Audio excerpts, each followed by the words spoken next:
Hey gang, this is Fillmore, just letting you know that if you enjoy our podcast, quite frankly, a Howard Stern podcast, and you'd like to donate some money for the upkeep, or you want to request certain clips, please donate to our Patreon page at patreon.com/JimFix. That's JIMFIXX. You can donate as much as you want for as long as you want. There's absolutely no obligation. Oh, he doesn't? Dude, Howard, I've always wanted to know one thing. Did you or did you not get Robin Givens? I don't know. All right, here, look, come here. No, I'm saying I What would do you never. mean you I mean, don't know? What do you mean you don't know? No, I didn't. I don't know. No, I did not. You'd have to know. Right. But if someone wants to fix themselves, Different thing. I am telling you that it is possible. There is no such thing as genetic homosexuality. It's fixable. heterosexual. I know the guy who can fix it. He doesn't even know he can fix it. So he hasn't said this is a cure for this No. problem. No, but I am telling you homosexuality is fixable. Hello. Do you have a big dick? Did you go into therapy? You've never been to a psychiatrist? It does. I like that. I like to hear that guys are whacking off. Yeah. I don't want to be in a wig and a purse. I do that in my personal life. No. No, I'm just like a happy-go-lucky guy. And all this is about having fun. That's right. Kat, what do you do for a living? And it's not one of those, oh, who are you? But what do you do for a living? Really not. You do therapy? No. Never? I've dabbled. I'm there every day. My daughter's 15. All her friends are like consumed with who's gay and who isn't. Yeah, that's like a big That's thing. the new thing. Yeah, right. They think I'm gay. Everyone's gay. Richard, what? You come over, Tzvi. They named me Tzvi. First of all, fuck you. My name is Howard. Why can't you just be Howard? Why do you have to have a separate They had to name? give you a Hebrew name. How before they work weeks? Nah. The audience gets mad at me if I take a week off. I can't take Fridays off. I think the audience would rather have How you mad do 4 are they days going to than no be days. if you're not there at all? Yeah. Well, it's better not to be there. I believe radio is a habitual kind of medium. That people wake up in the morning, they go to work, and they want to hear their favorite disc jockey. Oh, absolutely. And if you're not there on Fridays, you are doing a disservice to the audience, and you're not doing your job. I don't think I'm interested in the 5-day-a-week schedule. Oh, You know? it came with that? Yeah. Well, terrestrial radio, you got to do a 5-day-a-week schedule. Satellite's different. Because I drive into Manhattan every day and I listen to you, okay? And if you cut out the bitching, it probably would be about an hour of broadcast. You're right. And you want to know something? Okay. So Now, how long are you going to keep the hair? I'm going to keep the hair as long as it keeps on top of my head. What do you mean? There's a point in time that it's... Is my hair too long, you think? When you get a certain age, I think that the hair... You think it looks silly? Yeah, You do? I do. So this is Riley Martin? Yes. Okay. Friend of the aliens. Yes, Right, yes. right. Why are you people bugging my time with 4 hours of faggotism? I mean, Jesus Christ, man. Can't you come up with another solution?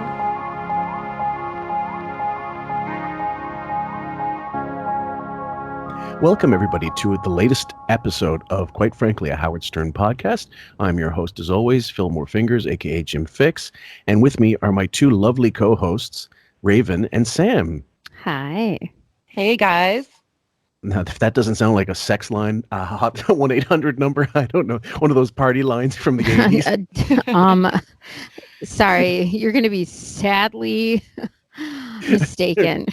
Well, there will be cock talk. Yeah, make sure you're all steamy, guys.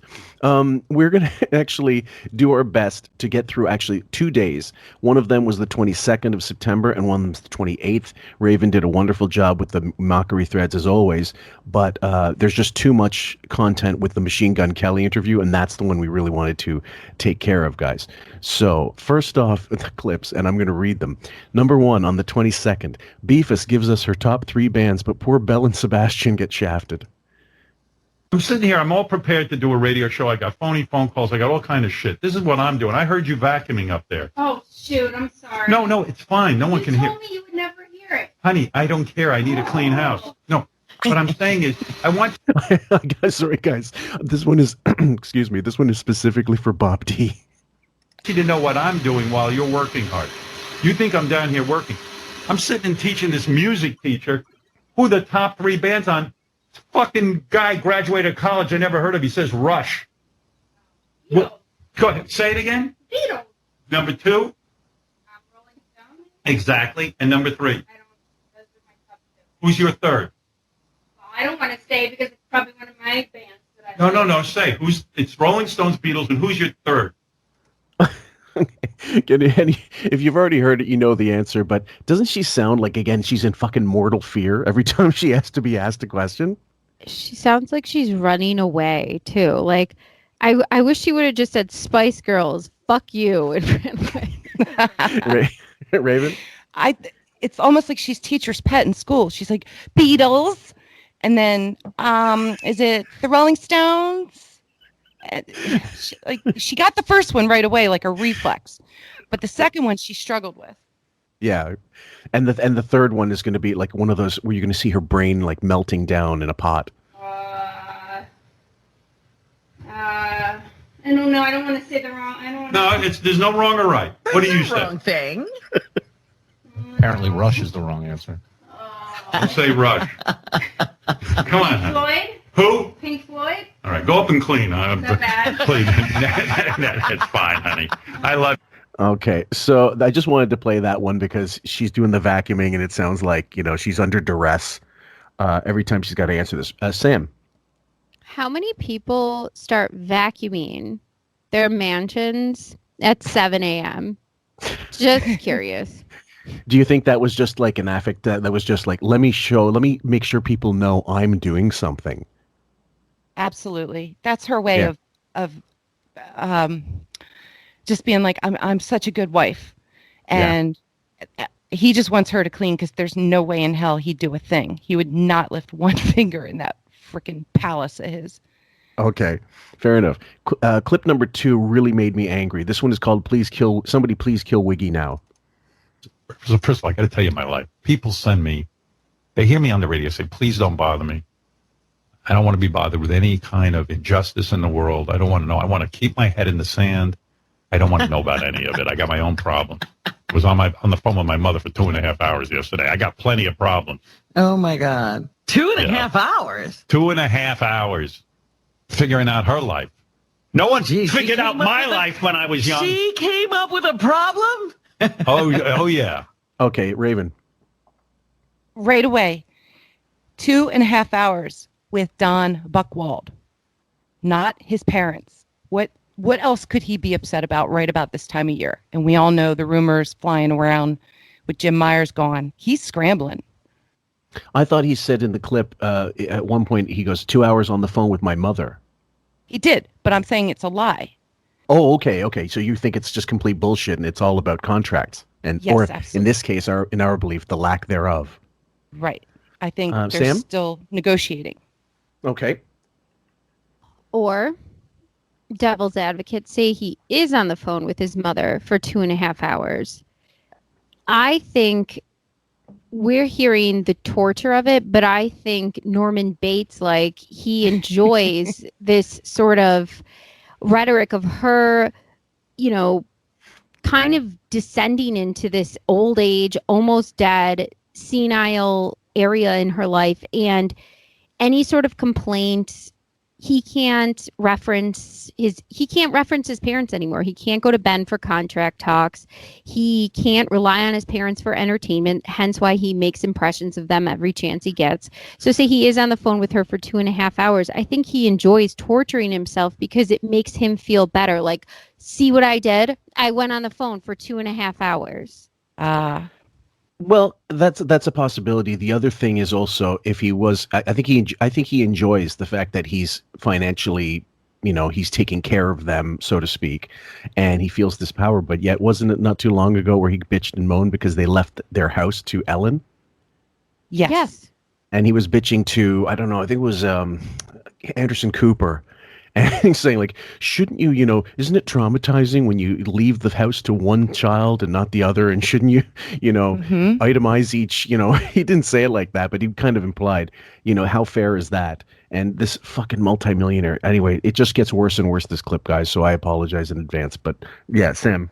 And wouldn't you want to be able to financially take care of not only your own immediate family, but your parents, if they really live that long? If you had the ability to give them the creme de la creme of hospice care or aftercare, once they live past 90, that should make you feel good, not bad. Yeah, but he's such a narcissist. Yeah, Raven. It's also content for the air. So yeah, like a phrase or a complaint or a Dr. Schlafman story. Yay for listeners. Yeah, resign. Yeah. And as you'll hear with this Machine Gun Kelly, guys, in the old days, he would have cut this thing short after 15 minutes.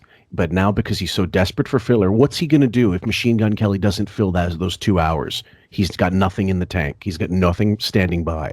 So let's continue. Every day I got problems. So listen, I sometimes sit down and I say to myself, I want to say to certain people in my life, pretend I died. Every day. How would you figure it out if that How would you handle your life if I was dead? And no one's got an answer. Oh, my God. Howard's the answer to every problem. Actually, this is the funny part. Raven, go ahead. Well, we know what Robin's doing. She's throwing a party. Well, we know that Beth definitely is. The thing is with this particular clip, and I don't know that we'll get through all of it. What struck me was, do you know how many people are already writing books about him, just waiting for him to die and put it out and get some money off of the real Howard Stern? Because I talked about this with Carrie. When Henry Bushkin wrote the Johnny Carson book, I asked him, isn't there some kind of, it's not libel because the person's dead. What about the attorney Client what's it called? Client privilege. I'm sorry, I'm a little fucked up this morning. Isn't he going over this? Well, first of all, he's not his client anymore at that point. But second of all, he's dead. So the attorney, that thing becomes null and void within the event one of them dies. So then I asked him, what about the estate? He said that there's a chance that the estate could have gone after Bushkin and contested it and sent him to court and stuff like that for libelous reasons. But more likely the reason why they didn't was because, number one, most of it was true, because this is a lawyer you're talking about. He's not going to put shit in the book if he can't prove it somehow. And then also, if they bring attention to it, it's only going to sell more copies. And that's why they decided, no, fuck him, leave him. And that was the way it went down. They just let it go. Sam? Also, too, it's not just what they're going to be able to make off of book sales or whatever memoirs they're going to be able to write once he's dead. It's the fact that there's a giant fortune that he has squirreled away and not spent as a rich person, properties, assets, just tons of fucking dough sitting around. Are you kidding me? Who wouldn't be happy you're dead? They'll have way more money than they could dream of. Then they can invest it. Do you think for a second that he doesn't have a goddamn pile of cash he's just sitting on? I do. Raven? Well, if he doesn't put it in his coffin with him, who's going to be the executor that gets to make all the decisions and oversee stuff and be the one who files the lawsuits when people start using his name or names from the show, writing books? And by the way, I think Will and Jason should do the real back office radio. So, guys, I want that book first if we're going to get one. Oh, so yes, absolutely. Who do you think would make a good executor? Ralph? Who does he trust? So you're gonna fucking spend his fortune on ecstasy and fucking. He's evil enough to go after people like a pit bull with the right lawyers and the right person in his ear. Even in death, you mean? Mm-hmm. Yeah. Well, I imagine it's literally going to transfer straight to Buchwald's daughter, and who probably is legally bound to do certain things. Who knows?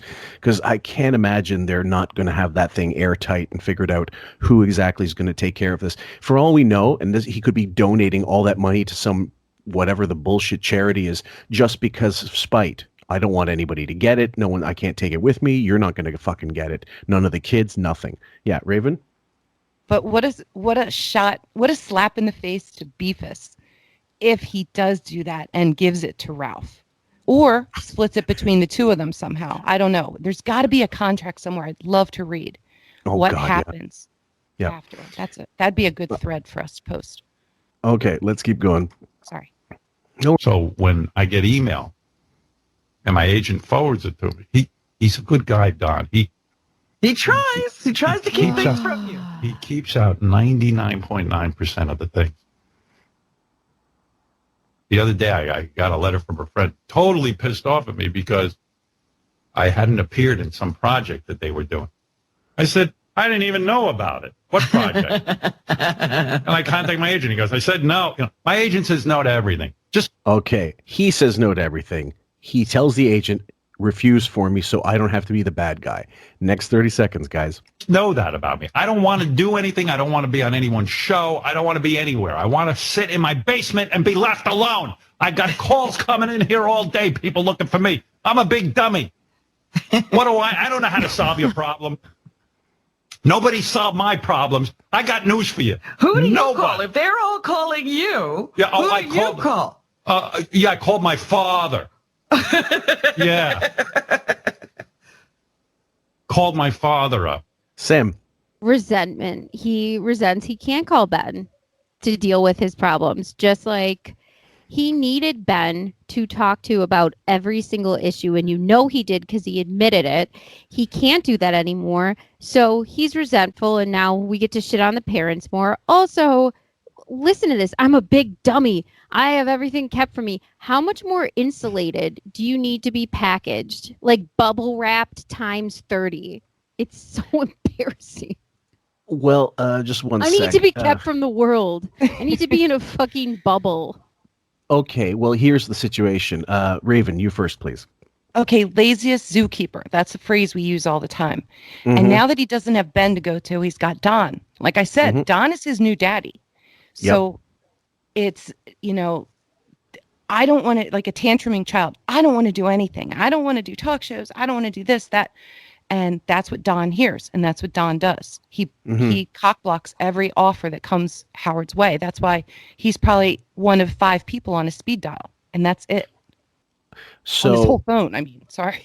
Okay, so in this particular case, first of all, I have friends angry with me that I'm not involved in their projects. I don't buy it. I don't buy people. I think by now people know, don't fucking talk to him. Don't fucking, call his agent, try to get a hold of him that way. And if they're personal friends, okay, they have his number, fine. But I don't believe he's, being called all the time for whatever. Don't buy it. People hate him. People know he's a miserable asshole. So I think it's him trying to make himself feel more important, more wanted, whatever the fuck. Especially in the wake of, this is all this contract talk we're going to talk about. Agreed. Oh, son, how are you? Let me help you. I never heard that. This is what I heard. What do you want from me? You big dummy. I told you not to study communications. You should have been an actuary. Oh, my goodness. That's what I heard. Lie in yourself. Unbelievable. To yourself. Everyone. What if I hadn't lived? Imagine a world where I never was born. How would everybody be functioning? Yes, Sam? Oh my God. Let's think about that for a second, guys. What would we be like if we wouldn't be here? We wouldn't know each other. Probably not. That would be sad. Well, that would be, but the thing is, so many people revolve around him because, well, they're tied to his, his tit financially. But now that that's coming to an end, this is where the real test is. You actually made a good point, Raven. Someone posted in our thing, if someone wrote a tell-all within the Stern organization, who would you rather it was? And a lot of people voted for, Ralph and, Robin and whoever else. And I think most people, I know I went with Jason. I'd go with Fred. Why Fred? I think Fred hates him and has hated him for a long fucking time. But the idea that Fred would have to, knowing that Fred writes such awful bits and is so painfully unfunny, I want the truth more than his awful anger, like this Martian vitriol. And Jason would be way more, let's say, eloquent and way more deep dishing, I suppose. You think he'd be like XOXO Gossip Girl? I think he would be like fucking Crazy Days and Nights on speed. And the only downside, of course, is Jason wasn't there during the NBC years, so he couldn't know certain things. But I know that that fat fuck has mined the depths of every little secret in that organization. And Bowie, being the big yenta that he is, probably told him all kinds of shit. So Jason would be my go-to. Raven? Yeah, just today, Gary was saying, like, this was in one of your videos, that Stuttering John got Gary drunk and found out what he earned for a salary back then. I love that clip. That was great. I love that today. Yeah. Anyway, so you know that he is going to be digging up all that information, that Gary's going to get drunk and talk to Jason and start bragging with his big mouth and talking all proud with his ego. And Jason's just scrolling it all away in his brain. And someday, hopefully, we get that. Right. And at the year of that clip, because people don't know, but it's on my other channel, it was 2004, early 2004, right before John left for the Tonight Show. Yeah. And Bowie explains that at one point, they were only making 10,000. He was only making about 10 grand more than John, Stuttering John at the time. And Stuttering John left there making 85,000. Boys and girls, that means that Bowie was not even making $100,000 a year as Howard Stern's producer, well into the private parts years, and thereon. So just imagine how cheap you fucking have to be that your producer is scraping to make ends meet in New York. Because he was they live in Connecticut, right? Now they do. Yeah. Okay. Yeah, I mean, seriously, is he like a civil servant? I mean, and you stayed that long for that? He made way more at Sirius, but I'm sure it wasn't, Yeah. Go ahead, Raven. Well, he had no real experience. He was an intern. Right. So he had a college degree and he had a small internship. And I'm sure they used that against him his entire career. Like, we brought you into the industry, not anybody else. You had no experience until us. You owe us everything. We made you. And his CV is littered with fuck-ups and then sleeping on the job later. That was my favorite video of all time. DeBase sent in that video of him sleeping and the lips smacking. Someone made a gif of that, and I go, imagine that putting this on your resume, going to your next job, and they already know all this about you. After they came back from Arsenio, he wanted him to sit with him on the plane, but instead he drank orange juice, and he fell asleep there too. I love that one. My favorite is when Sal would just bust in the office with either the Gary mask or some sort of confetti, and he's just unbelievable. I don't think they could. I think everyone would be in a. Thank God they had you. I'm the Messiah.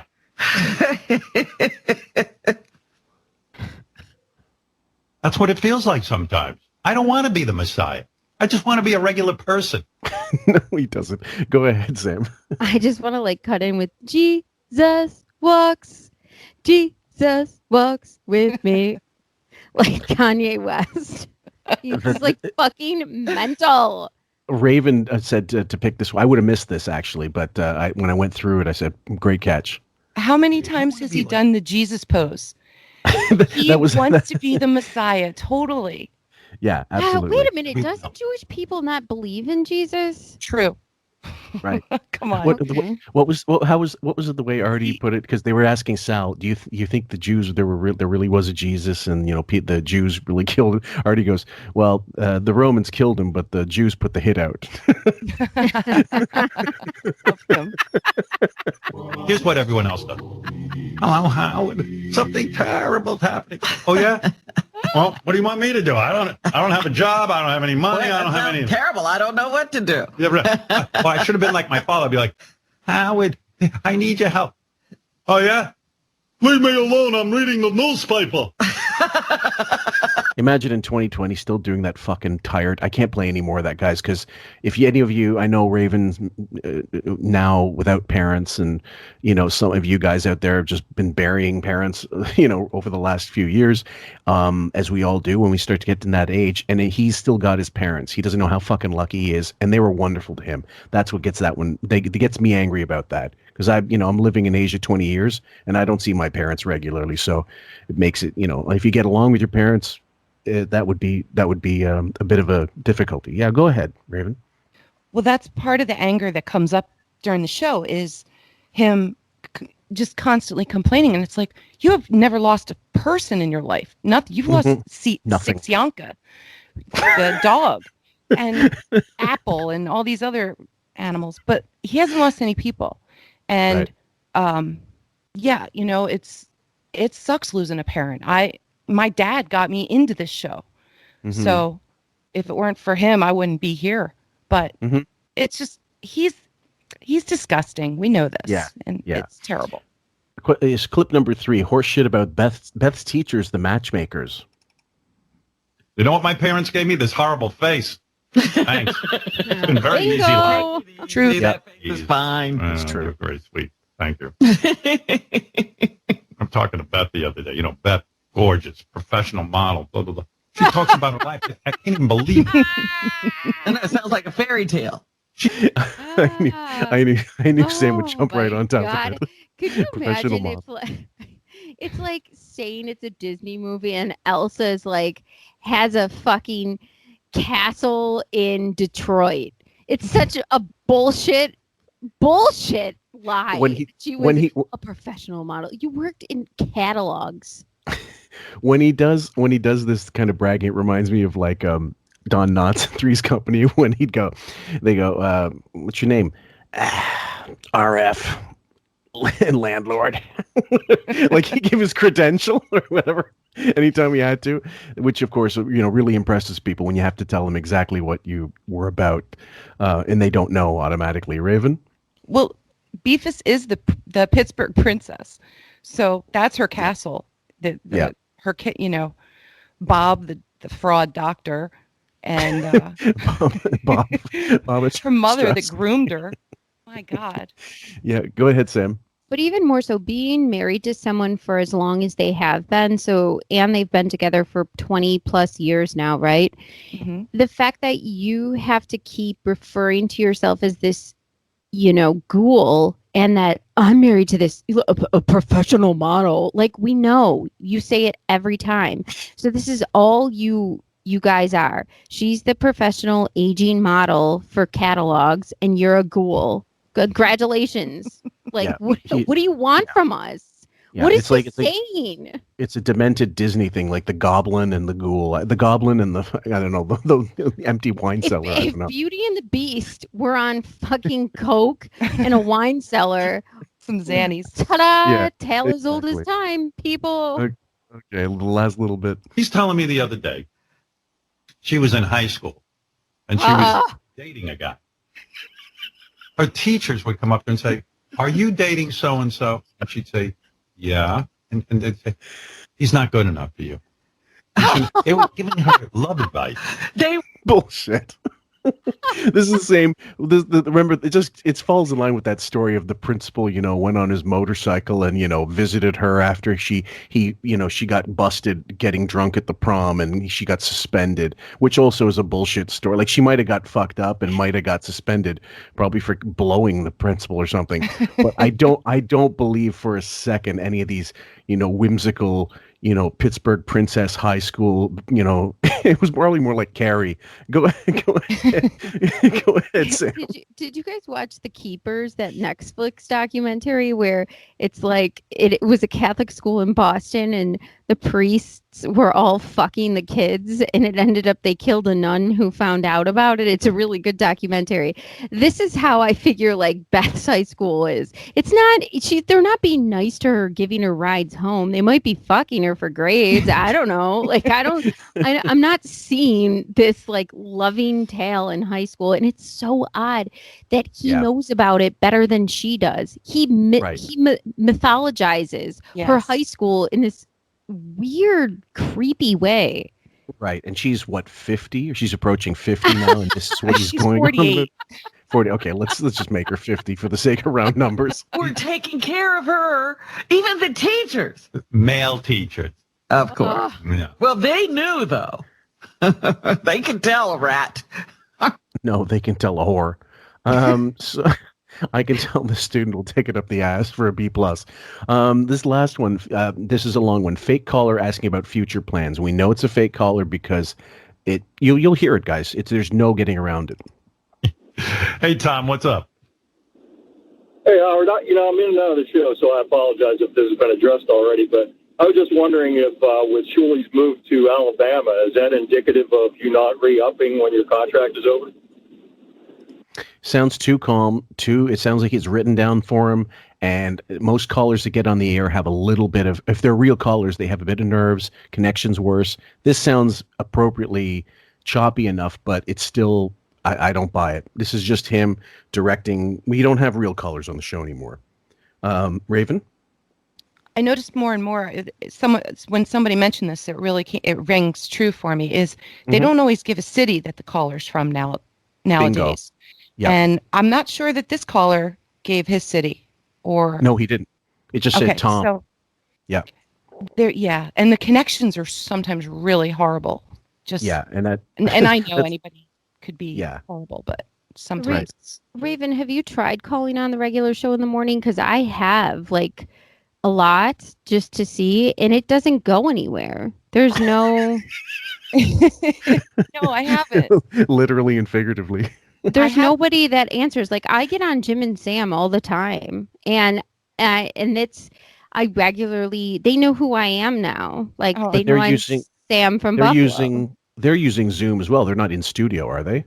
No, they're not in studio, but their producer, who is the one who usually answers the call, and when I call in, I can hear the radio show.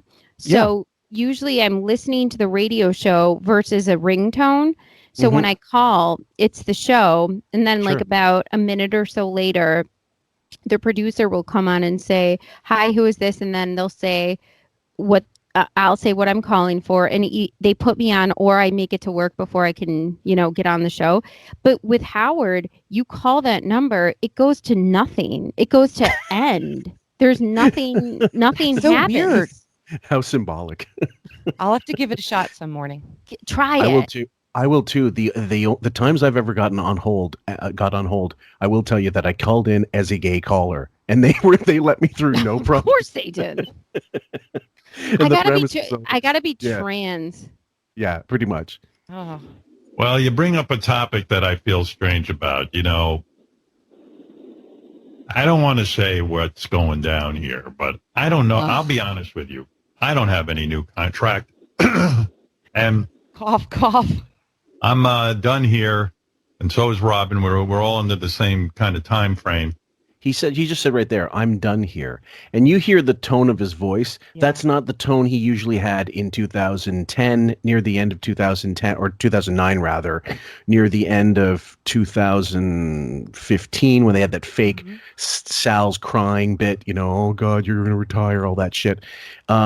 It sounds like someone who's completely defeated, knows that he's got no leverage. And we've said it over the last few shows that he's done, guys. Yes, Raven.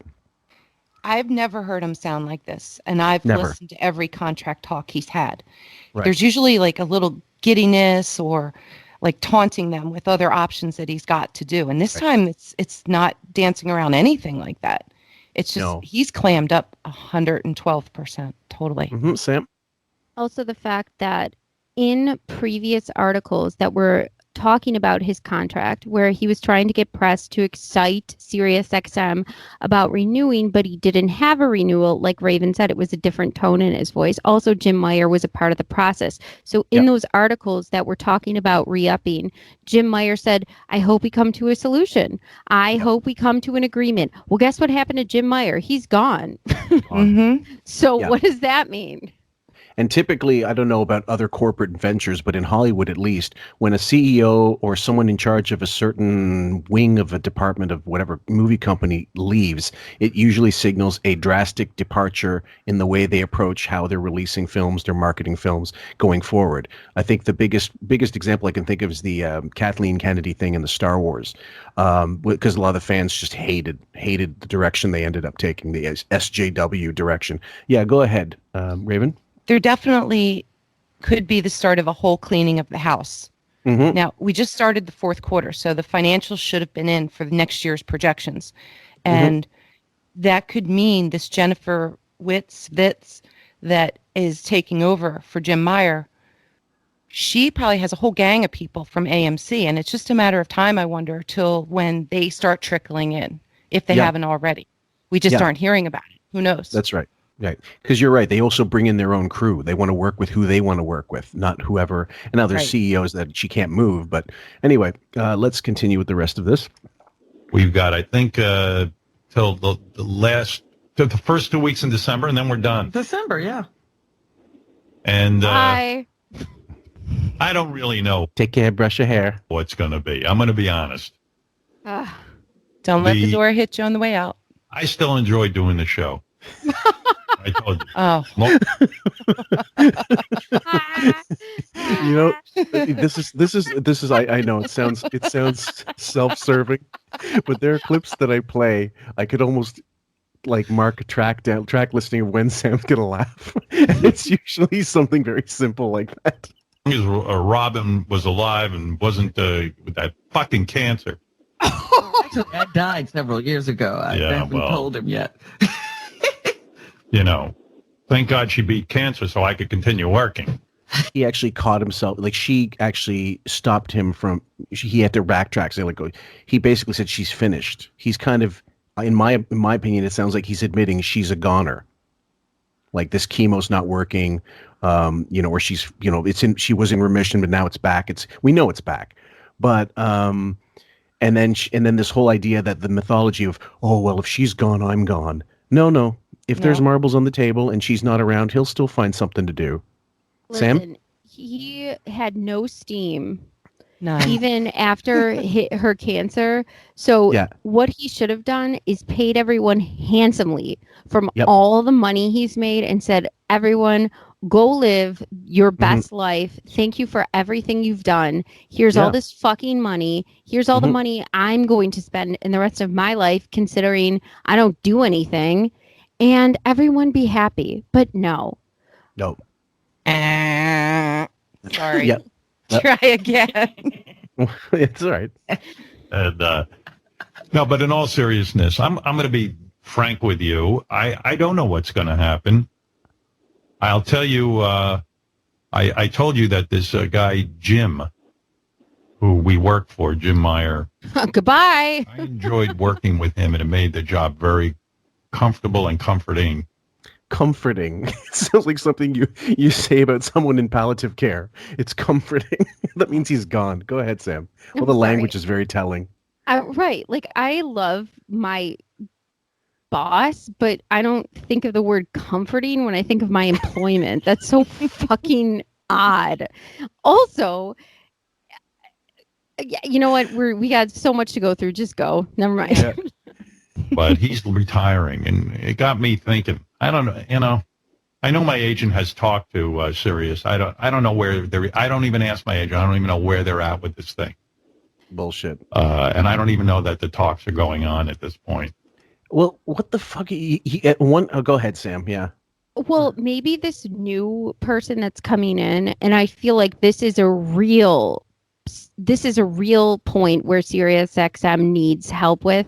And maybe they're bringing on this new person, is they don't really invest with social media and interactions and Instagram and Twittering. They really don't understand how to market themselves and the channels as not even cohesively, where you can have, like, you know, Breakfast Club that's doing really well, or Jim and Sam, or this and that, but none of them, people don't even know sometimes it's SiriusXM, because a lot of these people stream them on different avenues.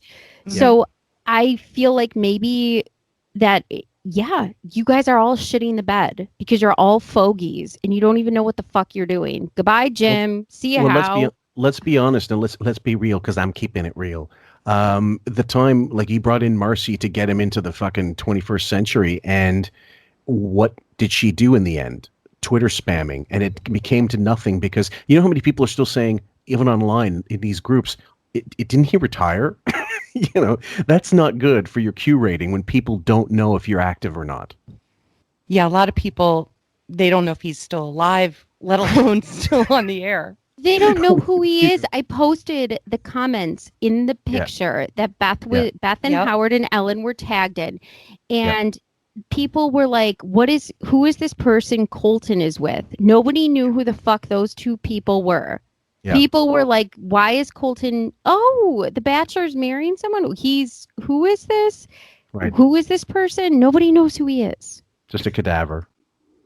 So, you know, look, I don't know where I'm going to end up or what's going to be. Shuli did something on his own. He didn't check with anybody. Yeah, the move to Alabama was irrelevant about whether or not I. You know, that's caring. I don't check in with Shuli would love to hear that. Truly about that. But,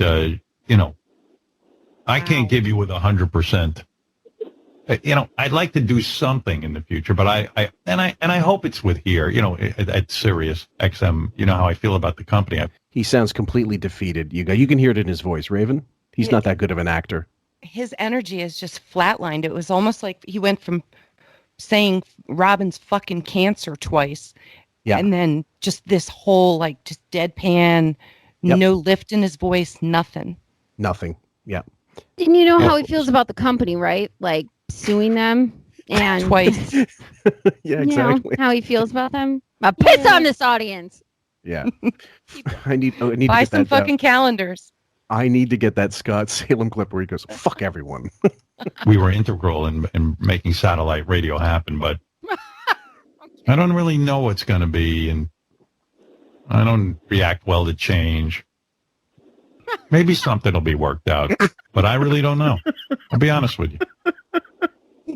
Yeah, given the fact that, you seem to be balls deep in this whole painting thing and with the coronavirus, etc.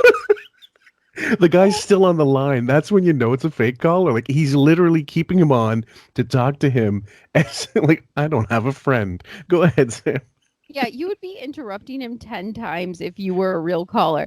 Yeah. You seem to be going balls deep in this painting.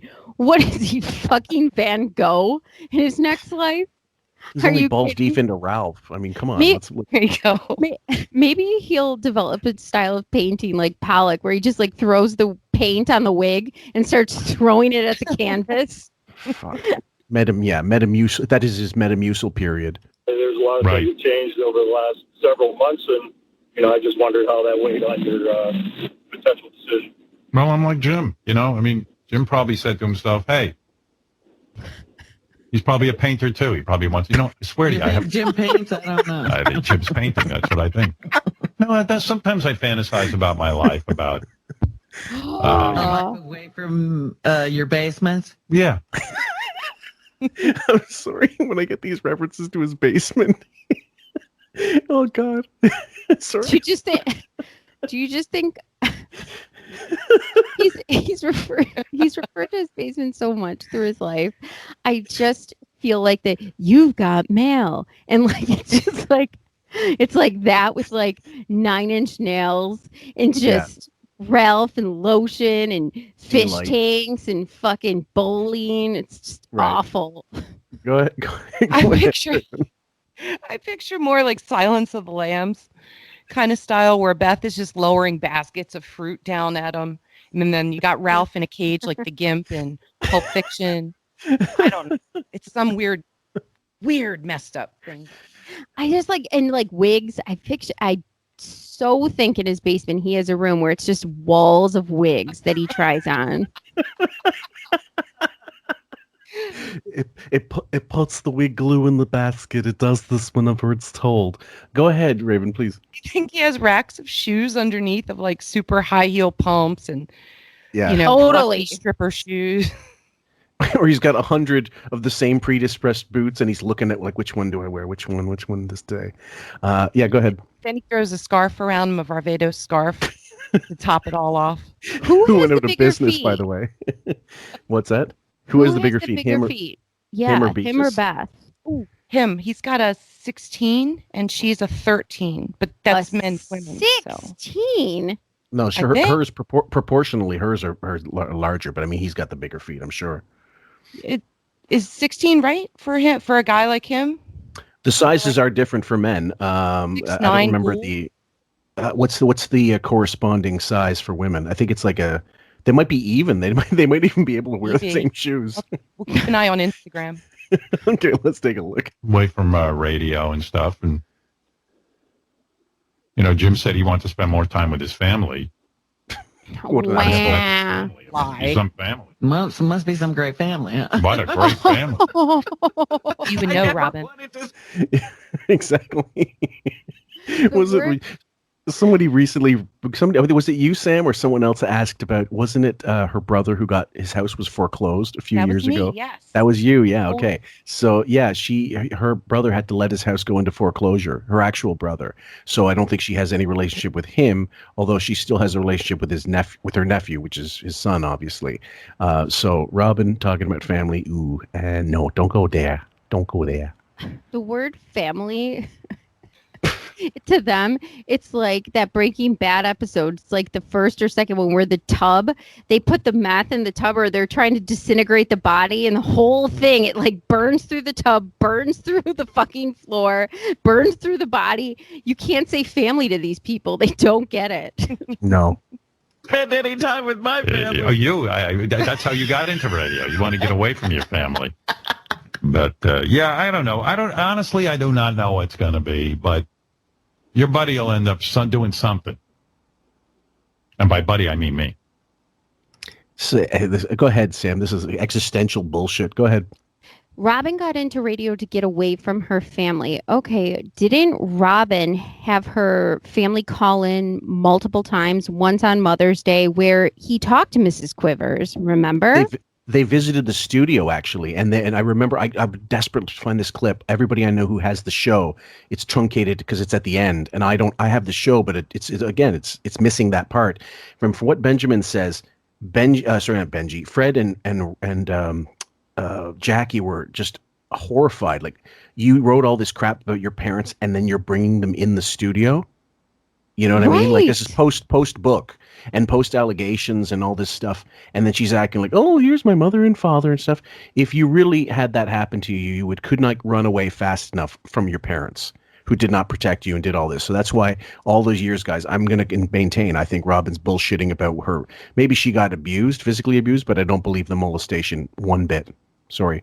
And I know you're supposed to in 2020 believe all people who claim they were sexually assaulted and stuff, but if you read her book, she's an incredible liar. Go ahead, Sam Raven. I think that her 34 narcissism is sort of like, it's like her passive aggressive way of showing them, like, look what I've done, look what I've accomplished. Look at me, I'm so wonderful on the air. Oh, yes, absolutely. And because she wanted to lord it over them. And if you read her book, she's a monster. She really is a horrible, horrific human being, guys. That's why it's so, and those who didn't read her book hate her. If they read her book, they just hate her that much more. Sam? And then the narcissism is personified in those giant gloves in the fighting outfit she wears when she's on her book tour. So you literally, it's a cartoon, like Looney Tunes cartoon size boxing gloves that she wears. Please. It's fucking ridiculous. It's like, oh, okay, so that's why you made up this bullshit. Yeah. So you could look like the biggest fighter on earth. Yeah, and we have the clip of her saying after the fact, like in 2004, so I made it all up. I was told to make things juicy by the publisher. That was Judith Regan, actually was the editor. And she said, you gotta make it sell. Raven. Please make that a Photoshop or put that picture into this podcast. What, the Robin with her gloves? So that one's going to be tough because that's one of those stock photos that's copyrighted. So I'll see what I can do. If I can alter it enough and change it enough, it'll work. Yeah, go ahead, Sam.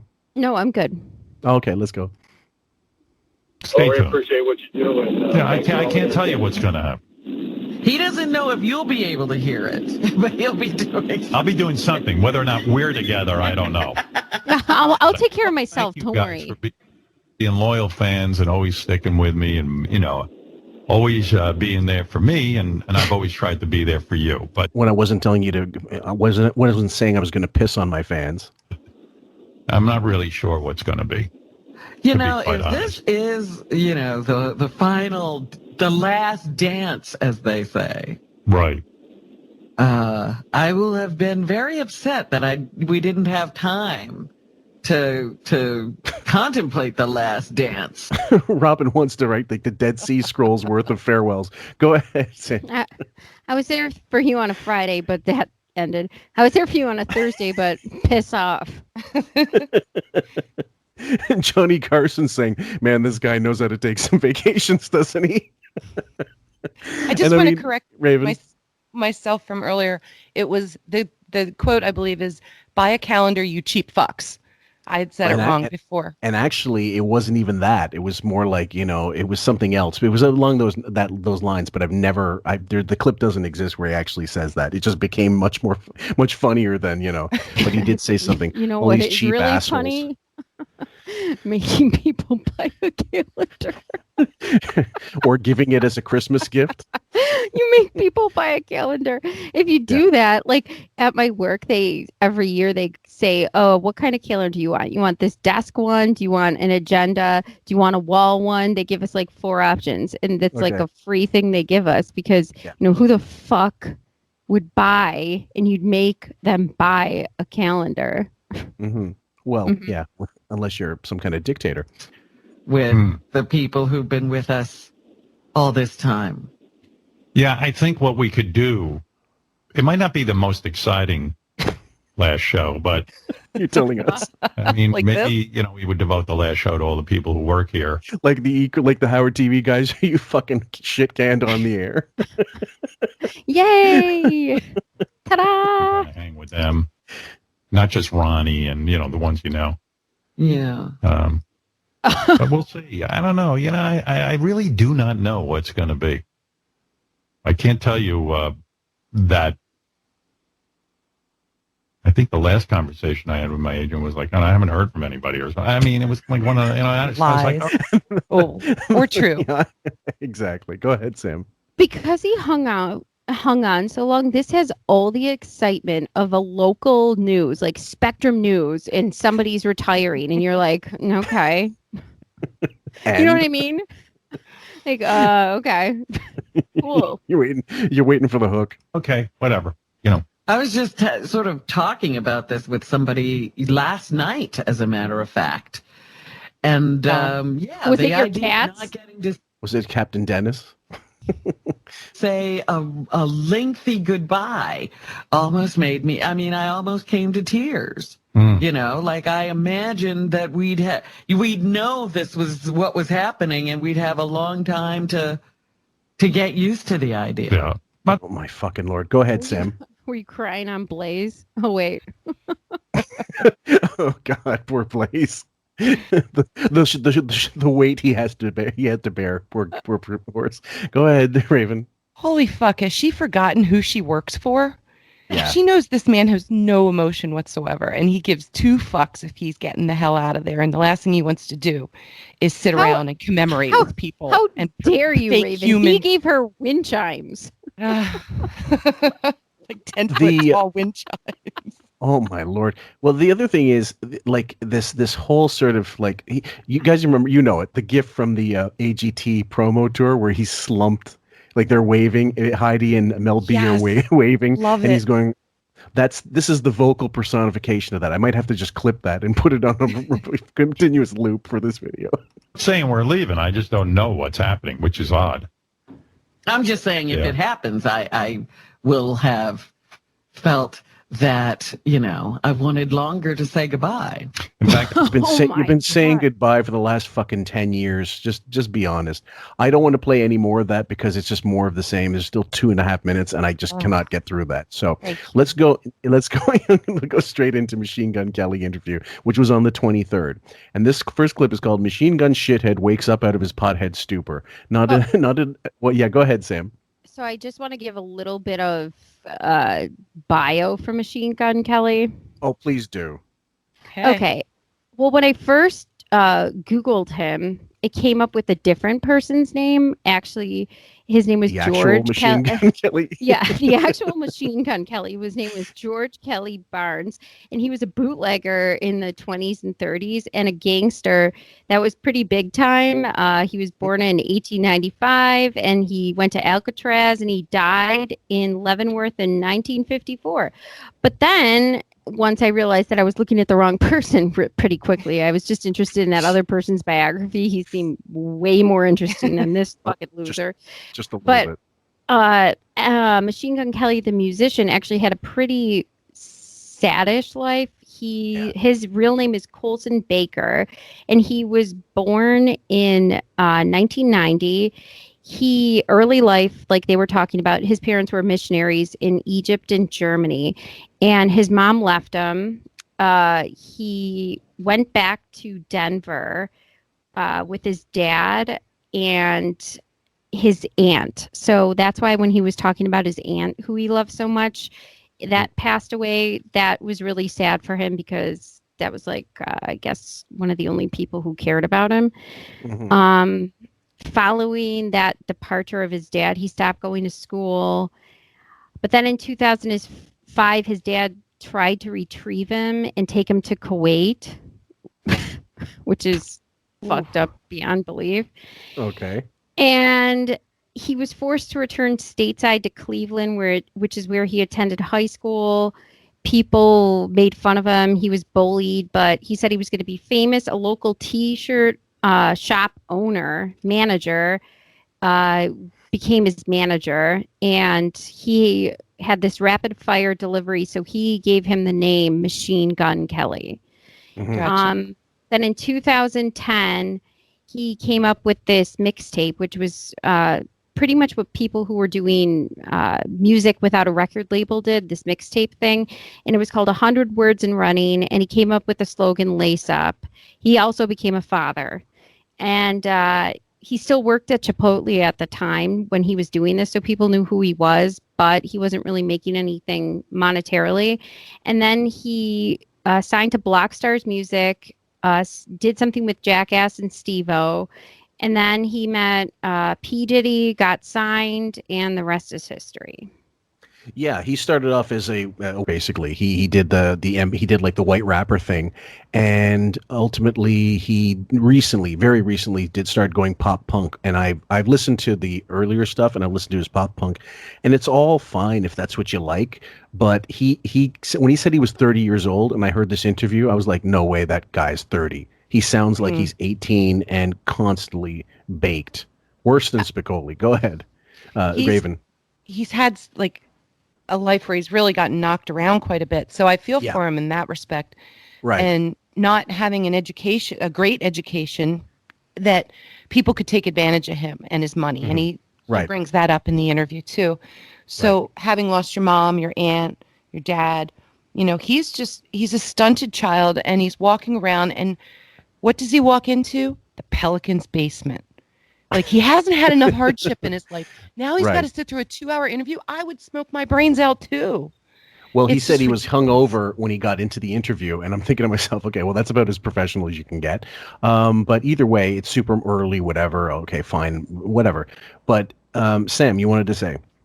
Two things. First is, I think it's interesting. One of the things he said in the interview is he lives in a fantasy land, and he has just made his fantasy his life, which is kind of incredible because most people don't get to do that. Like, most people don't get to live out their fantasy. And yeah, it's fucked up, and yes, it's horrible. And he's totally stunted, like Raven said, but that is kind of incredible, the success he's had, thinking about the life in the abandonment that he's come from. Right. So in that regards, good. But Fillmore, on your point about the music, everything that he played, I said this, a message to you guys, I grew up in high school in Hollister and Abercrombie, walking into these stores, and I shit you not, it was Blink 182, Sum 41, Something Corporate, Brand New, and it was these songs, they remind me just like this. It was dickless. It was dickless pop punk, fully produced to make it sound like palatable. Fallout Boy. Fallout Boy. Even some of them are better. I'm not even going to debase some of these things. But it all has that sort of origin. So to be like, oh, this is some new thing. It's not. No. I've heard it.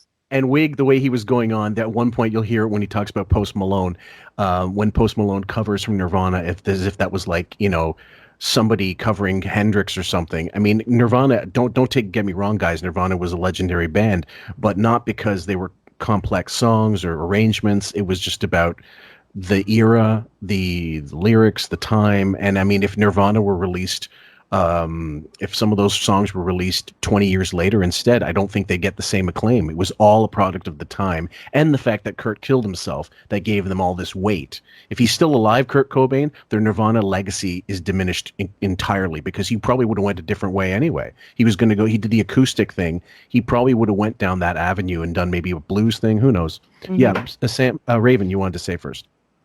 No, I did a fun thing this week with my daughter. I played her My Bloody Valentine by Machine Gun. And I said, just listen to this. Don't look at the video or anything and tell me what you think it sounds like or what rank it 1 to 10. She's like, I give it a 5. But it sounds like the music you used to play in the car when you take me to grade school. And I laughed because I used to play Blink 182 for her when I drove her to school. Exactly. And she totally picked it apart. And she doesn't know that Travis Barker is his drummer. That he may have ghost written half the album or set up all the beats at least for him to make the lyrics to. So yeah, my 11-year-old is spot on with her music. So I'm happy. Sorry, Sam, 1 sec. I saw the video for the first time ever of What's My Age or something like that. And What's My Age Again? What's My Age Again? So these naked guys running down the street. And I'm thinking that's right up Wiggy's alley. He must have had that on a fucking gay loop in his basement with the 9 Inch Nails over top of it. Him and Ralph were reenacting it. Yeah, and I'm like, I'm sorry, guys. To me, I love pop and I love punk, but do not marry the two and ever fucking play them in my presence again, or I will fucking pistol whip you. So this bullshit, like Fall Out Boys, I could not buy that because Green Day, but his nasal whine sounds like Green Day if you hear the pop stuff, and his rap stuff. Well, I just don't fucking give a shit because that's not my era. But Sam, you wanted to say. So I'm fighting with you about Nirvana. I do think, despite the fact he killed himself, I really think Kurt's voice is soulful in a way, especially on Unplugged. That's just really well. And Dave Grohl was great. Like he was, yeah. Yeah. There was and the lyrics in some of those songs are very profound. So I'm gonna fight with you on that one. But that's neither here nor there. Yeah. I made the mistake of over listening to Nevermind and I can't hear it again. I overdid it. Yeah, go ahead. I agree with Sam on this one. So yeah, no, I'm very opinionated about music in general. So, and I think there's nothing against Nirvana, but go ahead. But Raven? I do disagree that Kurt didn't kill himself. I believe he was murdered. Oh, me too. So, me too. Ian Halpern will agree with you. Okay. Yeah. So this first clip is called Machine Gun Shithead Wakes Up Out of His Pothead Stupor. And it was really good. It was different. He woke you up. Hey, look at you. You look like you just rolled out of bed. Can you hear us? Oh, there you are. There he is. Yo, what's up? How you doing? What's up, man? Yeah. I'm good. How are you? What time is it in LA? It's 5:30. So hungover. Have you ever seen this time of day before? I've seen it. I was just on the opposite end of it. I was like saying goodbye to it. Okay, go ahead, Sam. Okay, so he didn't go to sleep. Let's just say that because it's pretty much what it is. Agreed. He didn't go to sleep. He looks like he hasn't bathed in 2 days. That's not an exaggeration. Anyone, I don't care if you're a girl or a guy, if you've slept in a pillow or fucking were up for an exaggerated amount of time, you had some shitty hair gel in, this is what you look like. Crusty face, hair gel crusty, your clothes look hobo-ish. It's awful. It's the wake and shake look, and he looks, you're right, like he hasn't seen the business end of a Lever 2000 bar since, I don't know, Hendrix played at Woodstock. So, I mean, he's really like a vile shitbag.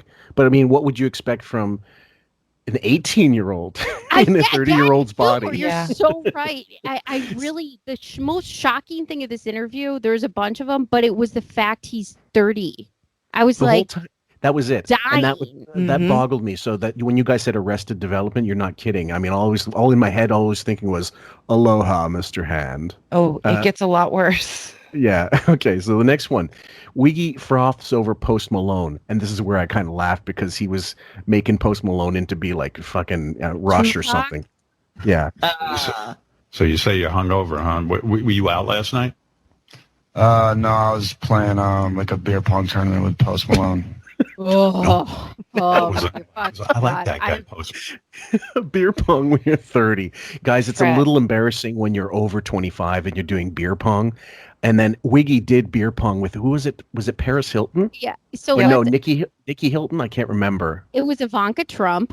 Trump. And it was at Bon Jovi's Hampton party. Wow. So he wanted to get real toasted because. Is it the Bon Jovi? We could be doing beer pong. Oh, wait. I'm sorry. It's even worse. It's Billy Joel's Hampton party. Oh, my God. So it's fucking Captain Jack will get you high tonight's Hampton party. He wasn't even barely present in it. Beth was like, you're going to be a bore. You're going to embarrass me. So he's like, I'm going to show you. So he does a bunch of shots and discovers beer pong.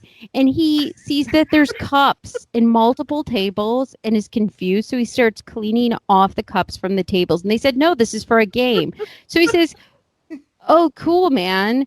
And I'm going to play beer pong with Ivanka Trump. Wow. Imagine this fucking 50-something. This is a germaphobe, by the way. A germaphobe in OCD is going to play beer pong. Right.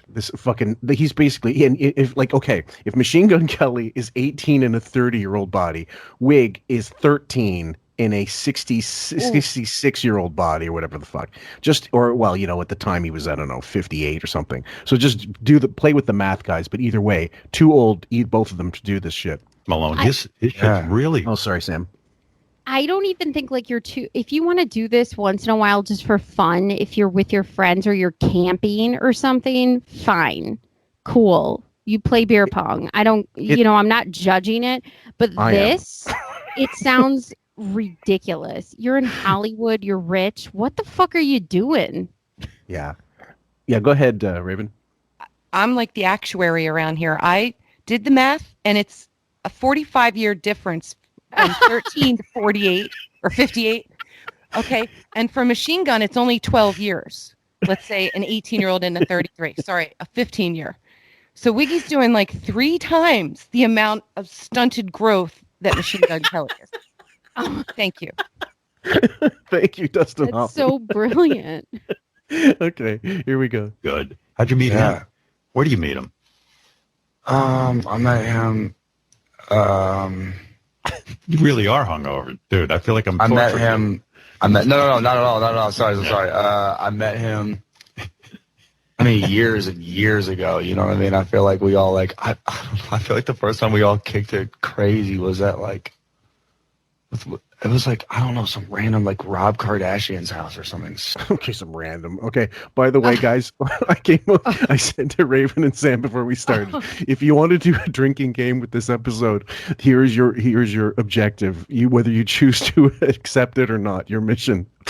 Every time there's a longer than 5 seconds or longer pause waiting for an answer from Machine Gun Shithead, drink.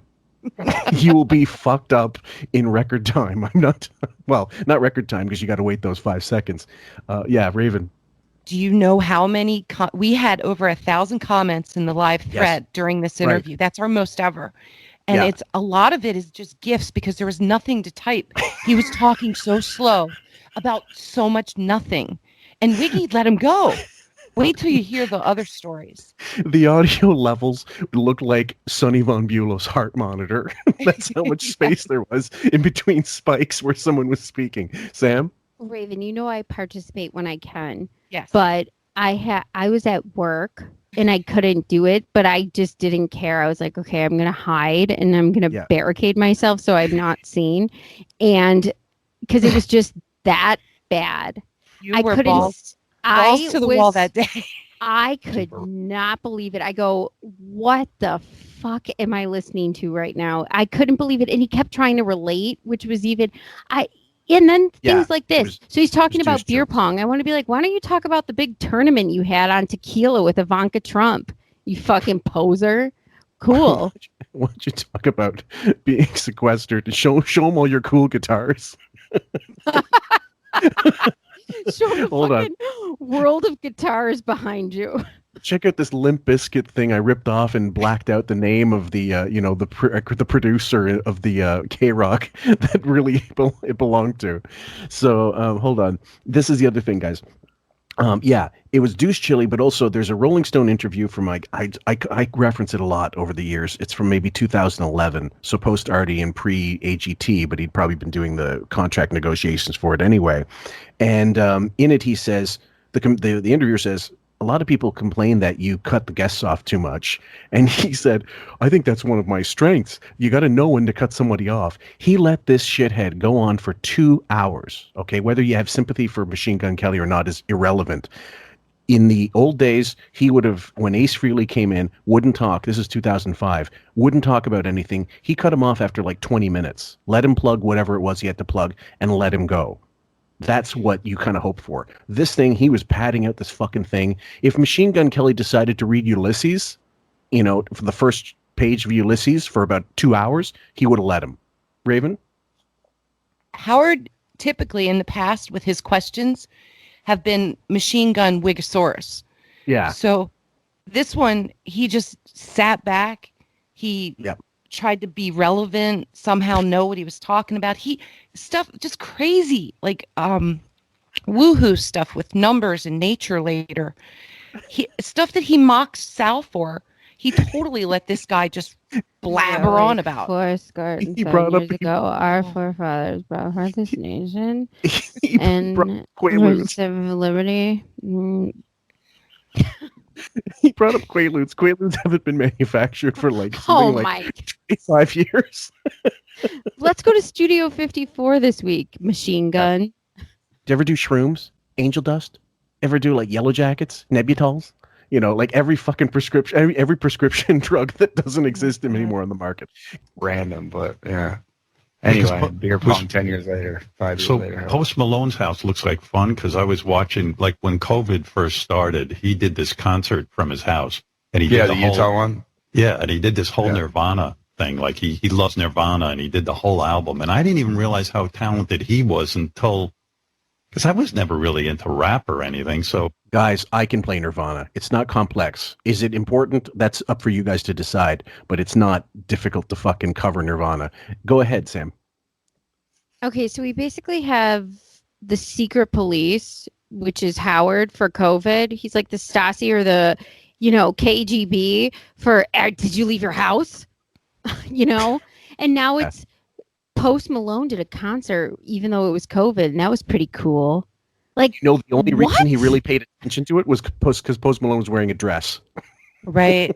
Are you fucking kidding me? Yeah. That's what Kurt wore when he performed. It was a tribute. I think it was at Reading or Glastonbury, but yeah, he performed with a dress on, and it was a decent performance. I had that on a bootleg ages ago. Number 3, who needs the World Cup when you have a beer pong tournament for 30-somethings? That's weird. So when you go over there, you guys, how do you know you both don't have COVID and stuff? Am I the only one being careful around here? I mean, are you wearing masks? Or what's going on? I mean, it was like a professional beer pong league, so it had to be like COVID tested and all that. You mean you're in a professional beer pong league with Post Malone?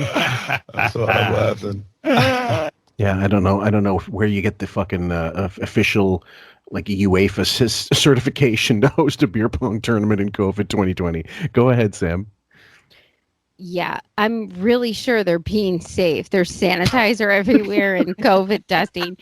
Meanwhile, no one slept and they've looked homeless for fucking weeks. Okay. I mean, I love Howard like pretending he wants to ask this stuff because he's insane and this is his MO, but he's still trying to be cool at the same time. But for anyone else, he lambasts them, like his staff, for going out to dinner. Yeah. Raven? Oh my God. Okay. So Wiggy's Skater Boy, and Skater Boy is desperate to hang out and get his twink on with all these guys whose sexuality is kind of cloudy right now, let's just say. That's right. And they're all having fun, and they're the cool kids at the lunch table, and he's desperate. So that's how I picture it in his head. Like he imagines his fantasy is he's there hanging, and they're all like high-fiving him and hitting him on the ass and stuff, grabbing his balls a little bit, maybe. Tweaking his nipples, like just dripping hot wax on his scrotum. Go ahead, Sam.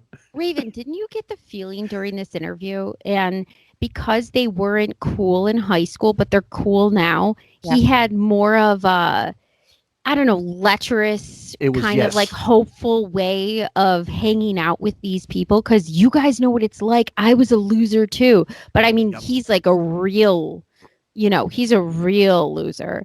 They're like, actually, they have talent and ambition. Whereas, Wiggy just has envy. I don't know, closeted homosexuality and tallness. Dentures and a wig.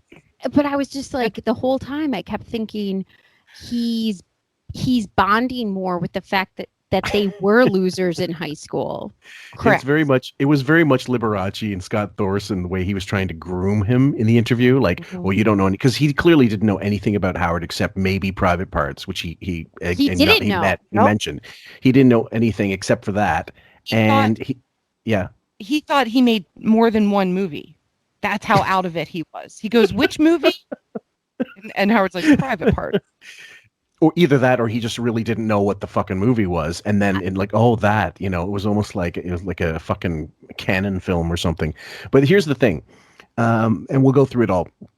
Yeah, he desperately wants, because it's always flavor of the month. If Machine Gun Kelly all of a sudden stops selling records, and Howard, let's say he has a contract and he continues in the next year, you'll never see Machine Gun Kelly on the fucking show again. But you're right, it applies to his twink fetish and this fact that this gangly fuck wearing pink and all this stuff. So I just thought of another old guest. Harry Styles came in with pearls, a white blouse.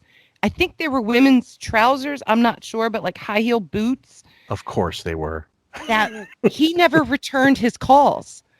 Harry Styles never invited him to his lunch table. So now Wiggy had to go reach out for these other guys. They're just no one's biting his line that he's throwing out there. Yeah, go ahead, Sam.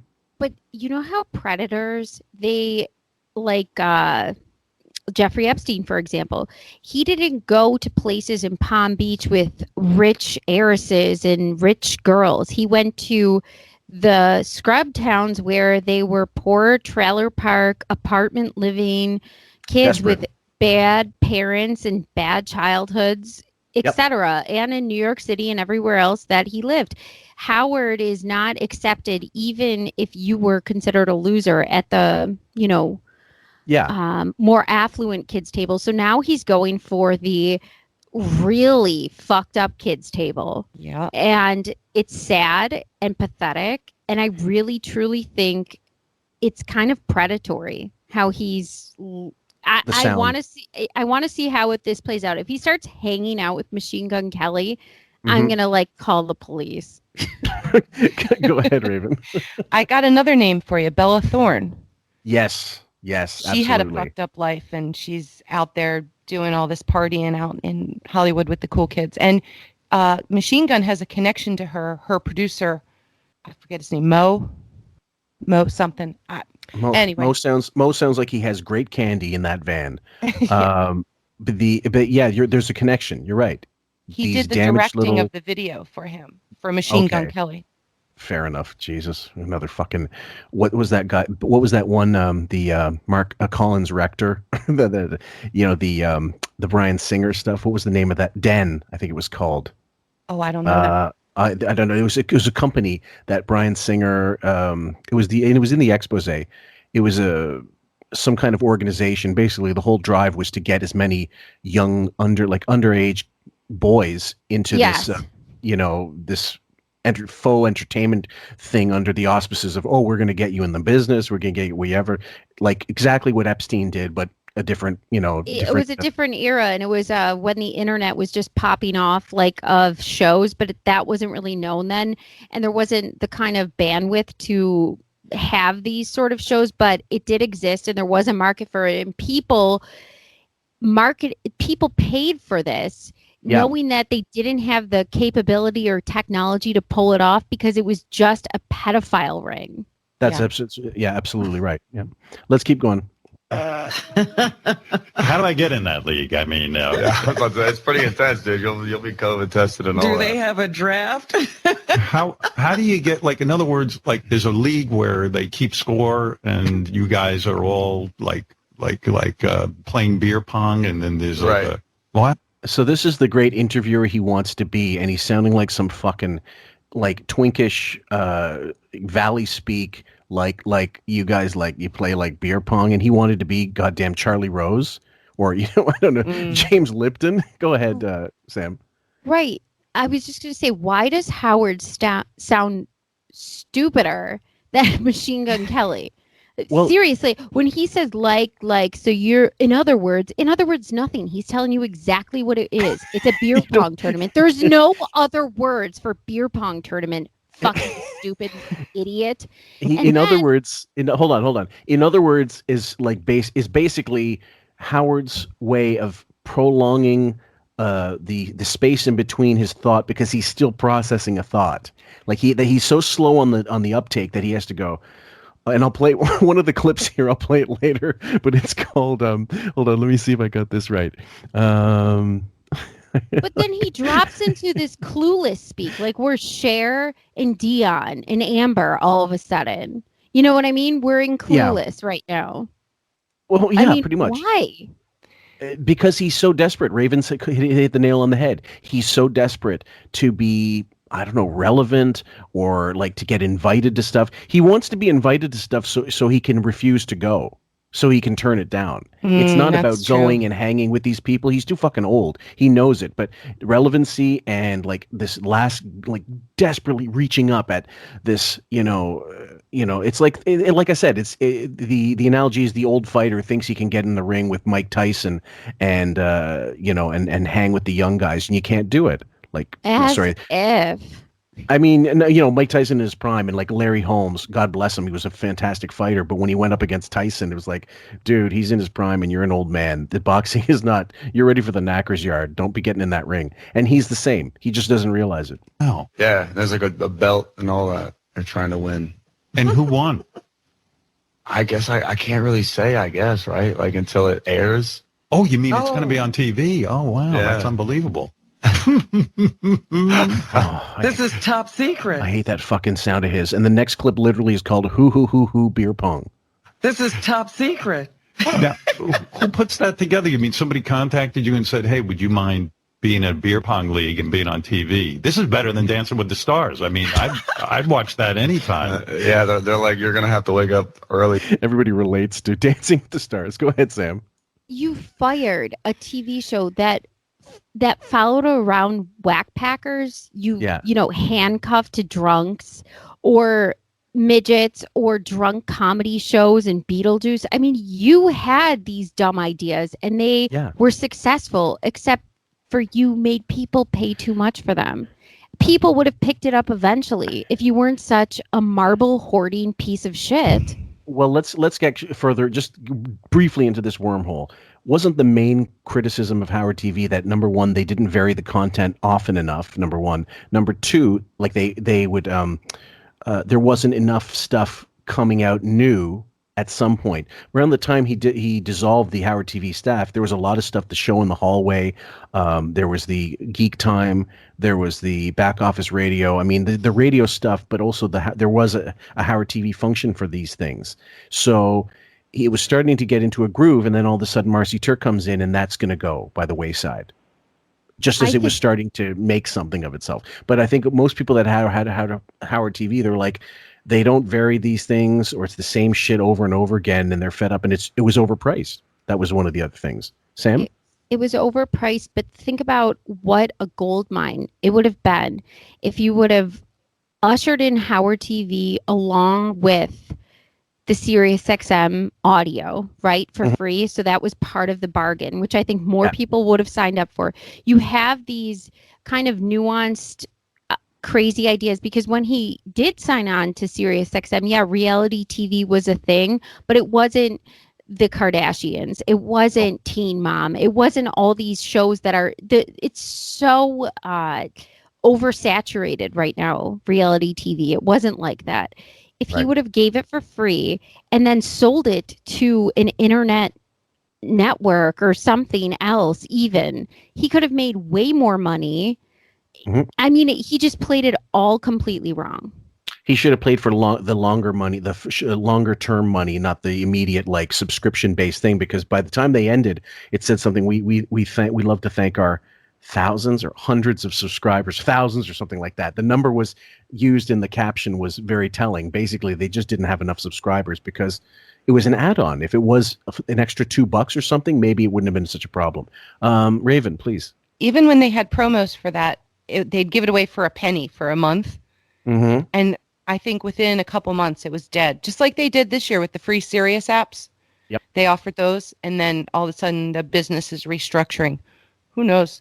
I just wanted, I had a quick thought on why he would say that the beer pong party is better than Dancing with the Stars, and it's pretty obvious. There's no vagina, and it's a big sausage fest. 3 times this week. 2 of the times it'll be COVID tested, and the third time is for Howard Stern. I was like, cool. Beer pong league. This is not the normal reaction for a guy of his age and his station in life. So number 5, Machine Gun Einstein paid $1 million to get the name MGK, but FML. And so, you know, I got turned on to you at the Video Music Awards. I didn't really know anything about you except that your name was Machine Gun Kelly. Oh yeah, I heard you couldn't stand it. Oh, but here's the other thing, guys. There's a blind item, and Raven, remind me to send you the website. I think it's just called ACG or AGC main page. If you type that in, it collates all of the blind items from all the different websites, and it puts them in just a very simplistic text form, way easier to navigate than Crazy Days and Nights. And in the one blind item, it says Machine Gun Kelly is closeted, and Megan's just his beard. Mm-hmm. Yeah, and I believe it. But I don't have. Yeah. That's in the Twitter thing too. The Beards Beard Club. Beard Club on Twitter. The first rule of Beard Club. Go ahead. Was that one of them? Yes. Not that I care either way, but I mean, it makes perfect sense why Wig would even deign to interview this guy, because as big as he might be, or as popular as he might be, there's more popular. Why didn't he have Childish Gambino on the show? Why didn't he have, Cardi B? Kendrick that makes Lamar. more sense. Kendrick Lamar, exactly. He did have Kendrick Lamar on. Did he? Why didn't we cover that? Oh, Bitch, God, don't kill my vibe. I don't remember that. Yeah. Oh, that was that was a couple years ago, wasn't it? 3 years. Okay. Probably. Did he have King of All Blacks on? Oh God, no. You got to get them mowing. Did he do his OJ voice during the interview? Hello there. Go ahead, Raven. We overlooked something in that last clip that. Oh, we're not finished it, but go ahead. Well, just so it doesn't get missed. Sure. Wiggy used the phrase, "I got turned on to you." Yes, that's right. That's all. Just wanted to. That's what. This reminded me of the blind. It reminded me of the blind item. That's why I brought it up, because it sounded like a little creepy. Well, it's just like there's so many guys. Yeah, because there's so many guys in radio that take these names on. I paid $1 million for that name from a guy at radio. Actually, did you? Yeah, it was original. There was a DJ named Machine Gun Kelly out of Vegas, I think it was. It was probably my first album came out as MGK, and I had a huge problem with it. I was like, I want the full name, and they were like, but this guy, and pretty sure we paid $1 million to get that name. And in order to get the rights, that you would have to pay a good amount of money for certain things, domain rights and stuff. Yeah, go ahead, Sam. So I was just going to say, so if this guy who's a radio DJ paid the domain name for Machine Gun Kelly, I mean, maybe he didn't even realize that there's a real gangster who's dead that was and doesn't born need in to be paid. 1895, I mean, maybe you have a case there. Or Don't maybe pay call him. yourself, just call yourself Machine Gun Beethoven. He ain't going to go after you. Number 6, prepare to be anesthetized into submission by Machine Gun Fagula's dulcet tones. Because in radio, there were 1 million guys named Johnny Dark. And when I got into radio, it's like, why don't people just use their fucking real name? Fuck these bullshit radio names. And I was very anti that. And then when but you gotta understand, I never heard my real name till Cameron Crowe. I worked till I did a show with him 2 or 3 years ago. You know what I mean? That was the first time I really heard my real actual name in years. I've been Machine Gun Kelly since I was 15 years old. So. Okay. Breaking up the excitement, guys. Hold on. Oh. What do you mean the first time you heard your name? I mean, your real name is what, Colson or something? Colson, yeah. Colson. Good job. In your family. Girls, that has to be a fucking panty dripper. You know, fuck me, Colson. How often have you said that? I just kept thinking through this whole thing. I don't care if you're some fucking dried up 90210 piece of shit. You gotta be better than this. You got 3 kids. Yeah. I would never. Okay, sorry, Photoshop idea. Remind me. Sam, do you think it would work if I made him Wiggy Nat from the Peach Pit? Oh, yeah. We got too many. The beer pong one is still stuck in my head. Oh, the Peach Pit. Oh, Please remind me of that so I get at it later because I will forget. Family called you Colson. No one you knew growing up called you Colson. My aunt did. She passed, but other than that, like I grew up with my father, and no, I mean he went to Africa when I was 18, so Your we parents didn't speak till he came back around when I was like 26.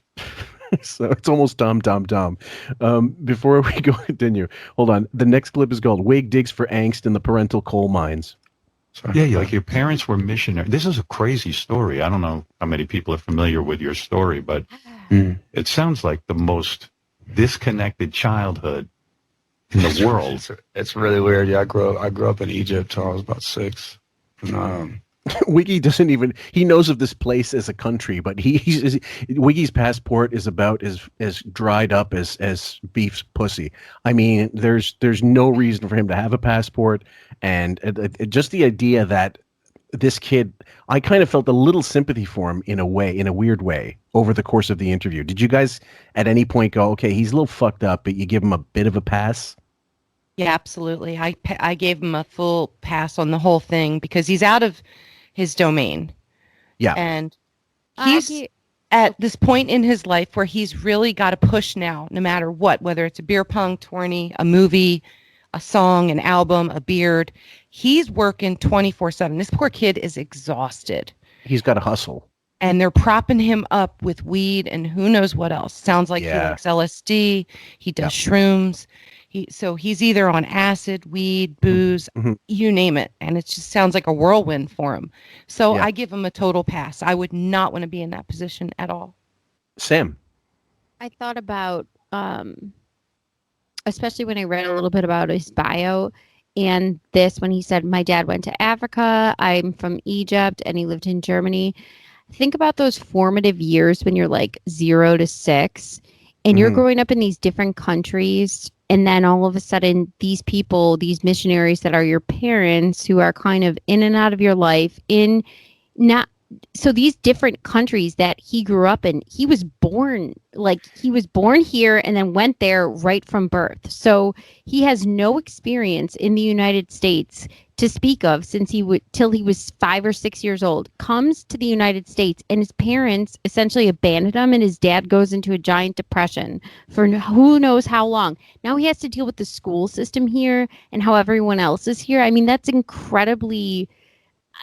Wiggy has no idea how to process anything because he didn't take care of his kids, I don't know, longer than 5 minutes, a commercial break. Right. Well, here's the thing, guys. I'll just an aside, but you take it as you see fit. I've never met, and I've met a lot of them, but I've never met an army brat who was not fucked up in the head. Never. And I've met like at least a dozen, and they're men, like both sexes, and they all have this displaced sense of where they're from because they were always on the move. Whether they were in Germany or in Okinawa, they were in all these like and then like constantly moving and feeling like I don't know. I mean, it has to do something to you as a kid. I mean, Jerry Lewis was almost like that. He used to call himself a FedEx kid because he was sent to live with his grandmother. And, his parents were working and doing whatever they could. That has to fuck you up as a young kid. Absolutely. We're not taking it lightly. So let's continue. Your parents were missionaries. Yeah, one of my dad was, yeah. And here you are born and your mom abandons you, right? Like she just split, which is really fucking ridiculously difficult. Your father goes running off, And you're almost living on your own. Like, well, you were living in some basement or something somewhere. Well, I mean, that must have been torture for you not to know where your parents were. Now, this is the way. Sorry, Sam. I'm going to let you absolutely say something, but I got to get this out of my head before I forget. When you guys look through a Wikipedia entry or whatever, some online database, you're looking for stuff like I'm looking for an engineer on a record, or I'm looking for a musician or some I don't know, a film guy, whatever, on the IMDb. Wiggy looks through Wikipedia and looks at this kid's bio and homes in on your mother. Your parents, you must have been fucked up. That must be like finding, I don't know, like the gold at the end of the rainbow when he goes into someone's bio and sees that they had some kind of fucked up childhood and he homes in on it. Anybody else might have left that or might have given it a little aside. What was it like growing up? He might have dressed it up a certain way. Wiggy has to absolutely laser focus in on, you are fucked up. I'm fucked up. Let's both be fucked up together in this interview and hang, dude. Sam. I think it's interesting. There's such a parallel on how his life, you actually did leave your family in the basement. Howard. Yeah. I mean, yeah. Oh, I mean, not as literal, but pretty much you left your family in the basement and you left your family on a movie set. You left your family entirely behind. Entirely, yeah, ultimately. So that's interesting. Next clip is called Machine Gun Kelly Manages to Completely Reverse the Space-Time Continuum. I mean, I knew my father was in Africa. As far as my mom goes, I mean, that was what it was. But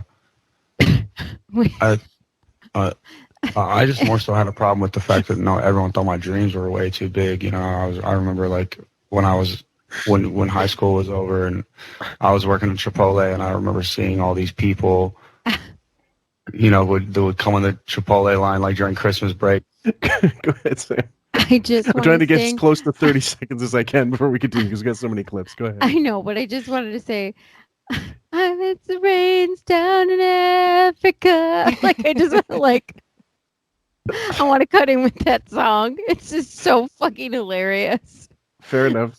Like when everyone else went off to college or whatever, obviously I didn't. I was still in Cleveland. Like people were coming back and they were like, "Oh man, I thought like the music thing was supposed to happen for you or whatever." And I was like,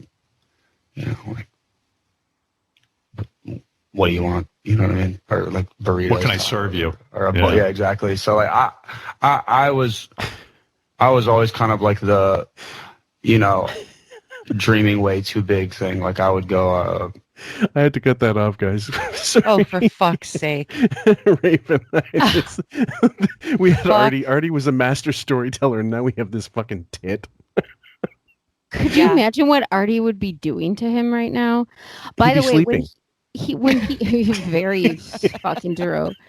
When he's telling this, hold on. He said in the one time in the wrap-up show, they go, "Artie, what happened to you? What time? When did you fall asleep?" I think when Howard said, "Well, Kathy Griffin's coming in now," and we got.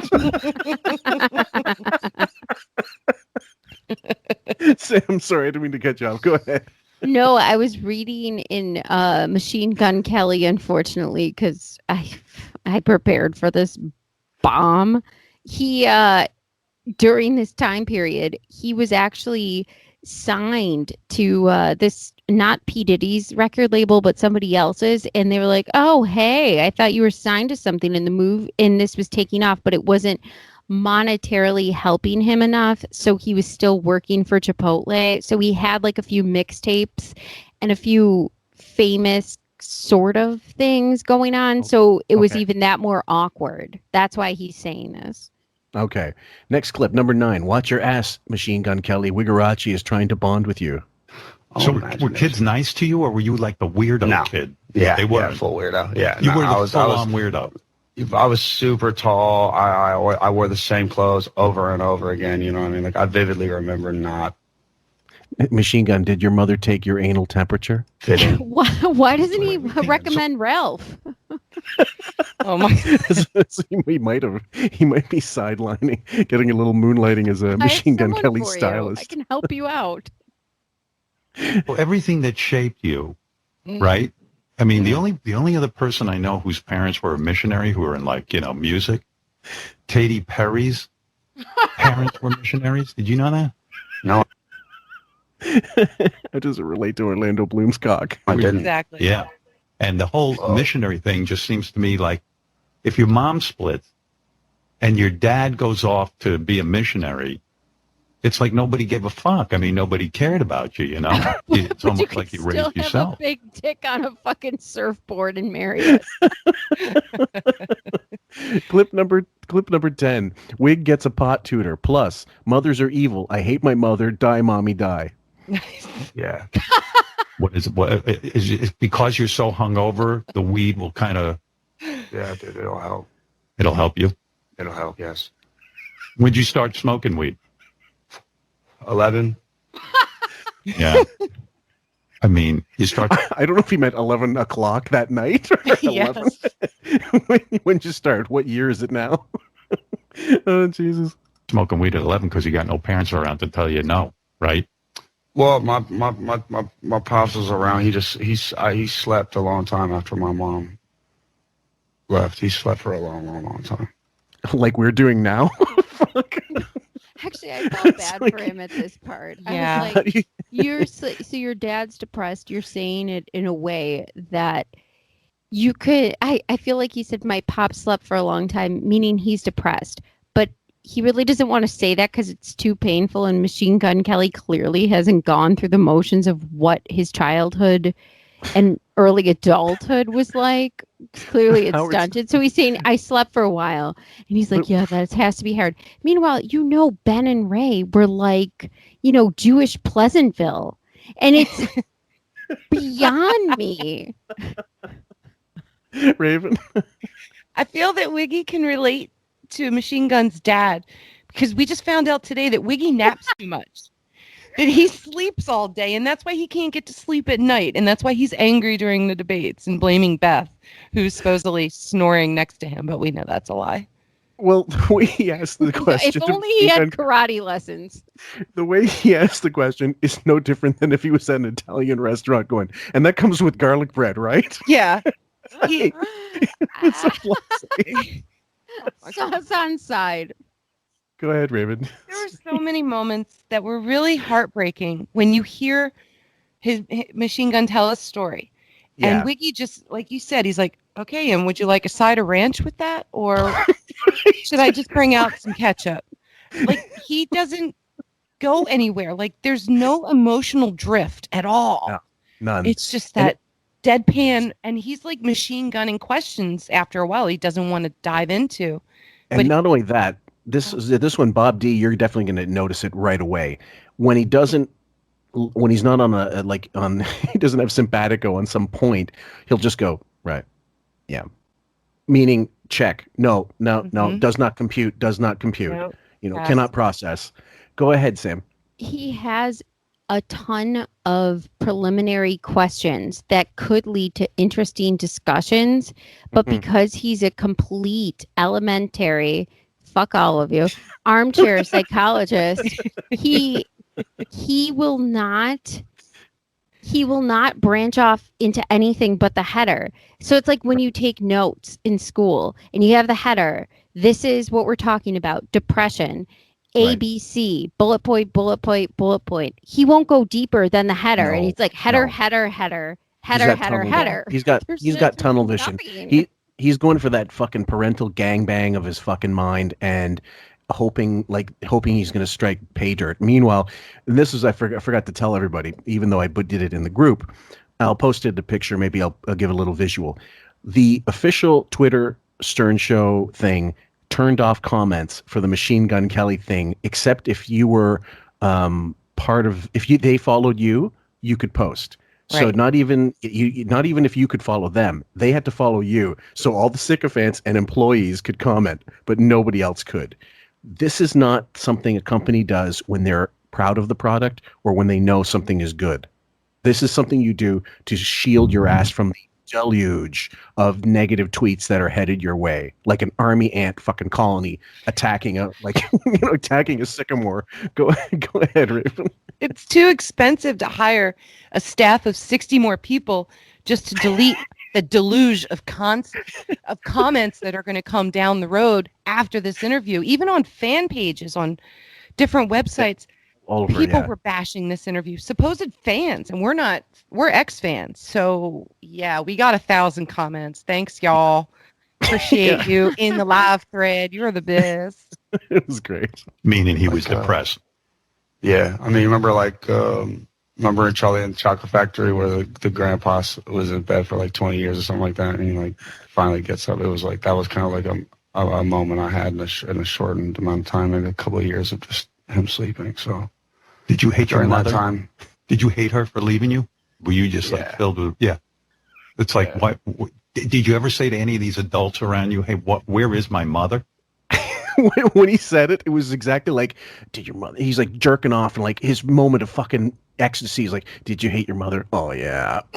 Fuck, there it goes. Sorry, Sam, you wanted to say. So when he made the Charlie and the Chocolate Factory reference with the Grandpa Joe, it was Grandpa Joe, and then the two other grandmas in the bed, and who can forget that sight? My favorite commentary on that is Jim Rome, and I wish this would have played out right now. It was like, this motherfucker moonwalks out of bed after you get the golden ticket, after this lady's basically boiling laundry and fucking you're spending your paper money on bread. He clicks his heels together and poof, he's just like, got a golden ticket, and he's dancing, shucking, jiving. I was like, I get it. I've got the visual from the book in my head. Go. I love that movie. I love the movie reference. Yeah. My thing is this: in the clip, he says, "Do you hate your mother?" Yeah. Like his voice drops and he gets real serious. And I think he was looking for a sound clip there, a sound bite. Absolutely. Something he could publicize and draw some attention. But I thought of a great Photoshop you could maybe try if it doesn't violate copyright. Go ahead. Dr. Seuss, Are You My Mother? But change it around to Do you hate your mother? Hate my mother? Or I hate my mother. Right. Yeah. Do you hate your mother? Something like that. Okay, I'll see what I can do. Also, right Sam. after the peach pit. Think about too Beer how pong. he spoke. How much more interesting when he spoke to David Arquette, who was drunk. Remember? And he called in twice. Machine Gun Kelly is fucked up. Think about the difference how Howard is handling this guy versus David Arquette drunk. He went out to dinner with his ex-wife. This guy's totally off the rails. Howard handled him, I think, appropriately so, funny, good for entertainment. Listen to this coddling. If I were David Arquette, I'd call up and I'd be like, what the fuck? Next clip is called "Oh Mommy, Where Art Thou?" I think that's a conflict that I just starting to like address in my life. I mean, like, at this point, everyone's dead in my family, so it's like the last person alive is, the person that is her. So I mean, she's still around. Well, I can relate. Wow. He threw that off. That wow, like that's his response. Yeah. Wow. Yeah. The next one. Pause. And then next question. Absolutely. Wiggy asking if Machine Gun Kelly got an extra rush from getting acceptance from black people. Let me ask you this: when you're the white kid and you go up there and you're performing at the Apollo, isn't there an extra big super rush when you win because you're accepted by a black audience? I'm not much of like a seeing color guy, but I mean, like, there's the obvious. I mean, I got booed before I ever. I mean, I don't know if any of what's on your paper says that I got, I mean, I got booed before I even touched the microphone. Okay, he answered that correctly. Like, he answered that the way a human being would. I don't see color. I don't go up there and go, it's not like Buddy Holly going to the Apollo and everybody's expecting a black band. Go ahead, Raven. Okay, so I made a list of 11 attempts that Howard made to ask questions to get like sound bites and dig in on like therapy and dick. And this was one of the first ones that came to mind because it really stood out how well he handled himself on the answer. And that was when he brought up the Apollo and he tried to dig for some kind of racist comment about black versus white. And he's just a boomer that does not get my generation or either of yours or our kids or anybody younger than us. There's kind of like a cutoff at like 50 of the racist generations and the transitioning. I talk about this all the time with my friends. I love to debate about our Gen X generation and how we're a lost generation. But we won't get credit, but we do a lot. We're just invisible to the world because we're mixed between two really fucked up generations. Yeah. So I'm still Gen X. I'm on the tail end of Gen X, but yeah, absolutely. It's also in his mind. First of all, it's a false narrative. Like this whole anti-black thing was created anyway. So him going in as if he's going to relate to it is kind of nonsensical to begin with. Sam, even the question itself, how doesn't it feel better? So you're already predetermining a faction in somebody's mind that it's going to feel better or worse if you're accepted by a certain race, which in itself is racist, you dumb idiot. What bus did you get off of? And did you make black people sit in the back of it? I mean, seriously, that's how fucking stupid he is. And I can't even fathom how Robin just sits there silently. Oh, wait, I can. Can you turn her mic back on? Next clip is called but yeah. I'd be like, what the fuck is this? And I am sure black audiences are tough on a white kid who's going to get up and rap. I mean, it's, I would think the moment that in the second half of the show, when you win the audience over, that's kind of a mind-blowing experience, I would think. I mean, Yeah, you would think because you're racist.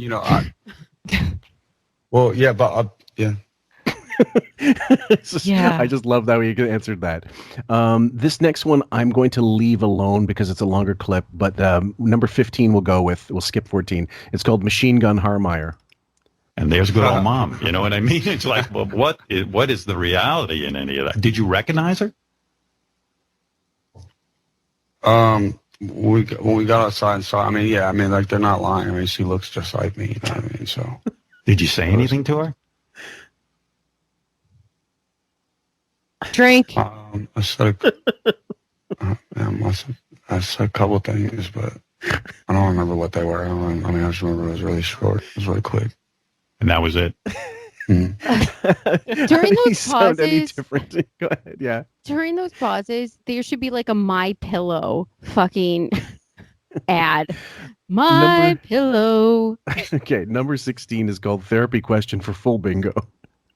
Man, how do you explain any of this? It's got to be driving you crazy. You ever been in therapy? Did you ever go to someone and say, I got to talk this shit out because, Yeah, I mean, this is the first year that I've ever like considered therapy and stuff like that. I was worried about it. I'm gonna try it. Yeah, Raven. Please tell me you have the rest of this.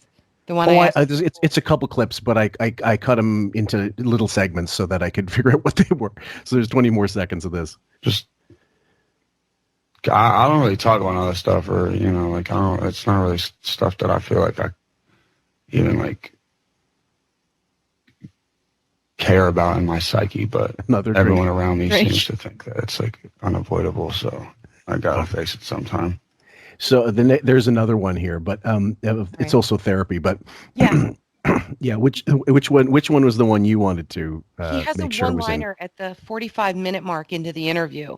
Mm-hmm. It's at 9:23 Eastern Standard Time in the morning. Okay. Listen, Rain Man here. Yeah.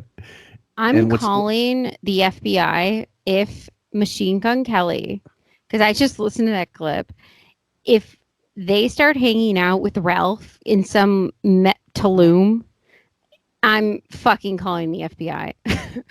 I swear to fucking God. That sounds so creepy how he's relating. It is, and like Raven was doing the thing, like, oh, he's clicking his fingers, hoping for the answer he really wants, and clearly the kid is not comfortable talking about this stuff, and Wiggy proceeding like trampling down the fucking aisle, going, no, we're going this way. I got tunnel vision. We're gonna go this way, whether you like it or not, asshole. Raven. A spoiler alert. Machine Gun replies to him about growing up and how they thought about therapy in his neighborhood in Cleveland. And he basically said therapy equals pussy shit. Yes. Oh, So- yeah, we got that in there. Yeah, it's definitely I'm in there. spoiling it. I'm sorry, but just listen. It's such a great moment. Okay. Next one is called 20 Years of Therapy Helped to Keep Me Clean, Chained into the Closet. Yeah, no, I mean, I've been doing therapy for 20 years. It was the smartest thing I ever did. By the way, guys, one day it's 20 years, the next day it's 23, the next day it's 15, the next day it's like whatever. It's all bullshit. Really? You know? It's Yeah. helping. It saved me. I needed it. Yeah, I'm getting to that point, man. Like, I mean, but the album that I just did was really cathartic, though. So that, like, yeah, that feels like one piece of therapy at least. He doesn't need therapy. He needs Henry Doolittle.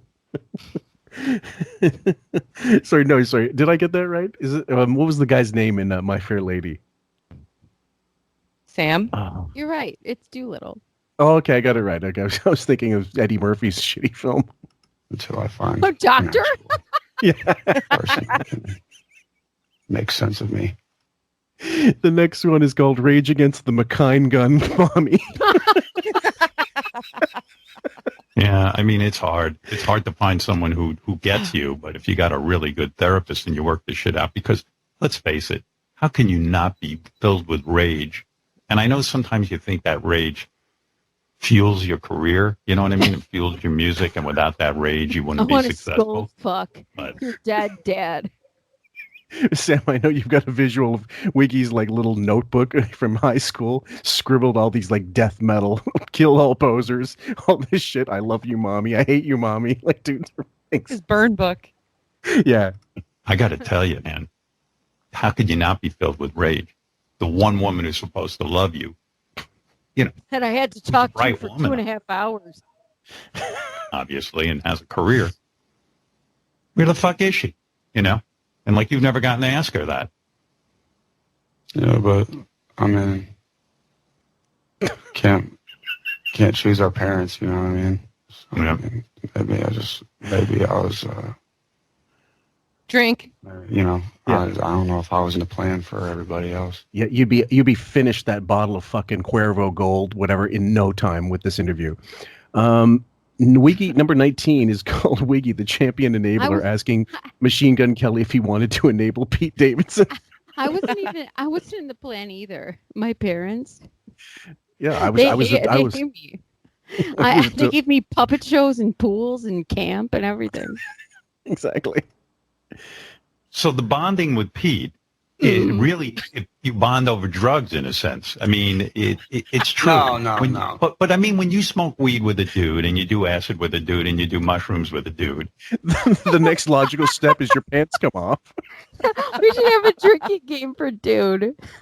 Yeah, this is not as bad as the Kinnison and Stern dude fight, which was legendary. But there is a bonding. I think part of that's true. Yeah, it's almost like a rite of passage or something, and if you vibe with that person and they don't bum you out, suddenly all this fucking lingo, it's all buoy lingo. Vibe, I bummed you out, man. I'm bummed. Go ahead. Your Honor, he's leading the witness. Yeah. Objection. Absolutely. Sustained. they become like a good friend. So when Pete goes, great point. Yeah, because I did that when I did, the weird thing is when I would take acid, I did it on my own, and it fucked me up because I wasn't doing it with other people, and I took too much, and I had a bad. He's going through he makes himself sound like he's the kid in Midnight Express gets busted for hash. Unless you're Hunter S. Thompson or Yeah. some sort of who does acid alone. Someone who's a dork, and even by his own admission, he said the dorks that he hung around with thought he was the biggest dork. So imagine being the loser of losers. That trip, and Yeah, but you and Pete, here's the dynamic though. Is there some hesitation on your part to put Pete in rehab because he is the guy you bond with over drugs? This is him saying, would you, I didn't feel any, did you, is there any, you know, I let a fucking heroin addict on my show run the show for 4 years. But, you know, do you feel any, like, you know, hesitation to send this guy because it's good for you, because it's convenient for you? Don't send him to rehab. Fuck off. Like, this is why he's a cocksucker, guys. I'm sorry. Go ahead, Sam.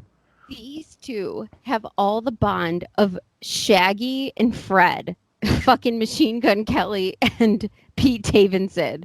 Yeah. Seriously, that's how bonded they are. And Howard has a deep friendship with Artie, and he's saying, that's such a loving thing you did, sending him to rehab. Meanwhile, he made it a show that Artie was in some spa in Miami. Yeah. Yep. And then it totally nailed him. No, and and almost killed himself. Yay! Next clip is called Wig Projects About Losing Control While on Acid. But here's the thing. Like me, I'm so uptight, you know, that's why acid was kind of a bad experience for me mostly. But I'm so uptight, like if I was in front of a camera and I had to be even in a celebrity softball game, there's like a mechanism in me that would go, I can't do this because they'll find me out and I'll be all fucked up and I'll embarrass myself or something. They'll find me out. That's the thing I wanted from that. That's the main thing I wanted from that. We don't even need to play the rest of the clip, but that was what the key was. Yes, Sam? I pictured him, like, say I don't even believe him, but say he did it by himself. You know, like Poltergeist, where they have, he's in front of the mirror, one of the cast members, and then he starts tearing off his face, and it's meat, and there's meat in the sink, and the worms come out of it. Like, that's how I pictured Howard's LSD or acid experience, whatever bullshit lie he's telling. I honestly don't even think he did any of these drugs. No, because he wouldn't have had the balls to do them by himself. No. He was a pussy. I bet maybe he took a joint, never inhaled, and then that was the extent of it. I don't believe he was a pothead or any of this shit. The next one I really had to play in full because it's disrespectful of Jay Thomas, who's since passed. Yeah, I thought that movie was really good. I remember seeing it on Netflix, and I was surprised, kind of. Like, I thought it was going to be a goof, or... He's talking about The Dirt, in which... Machine Gun played Tommy Lee in the he actually thing. I didn't did a see good job. It was a decent movie. Yeah, it would be too much. Really good movie.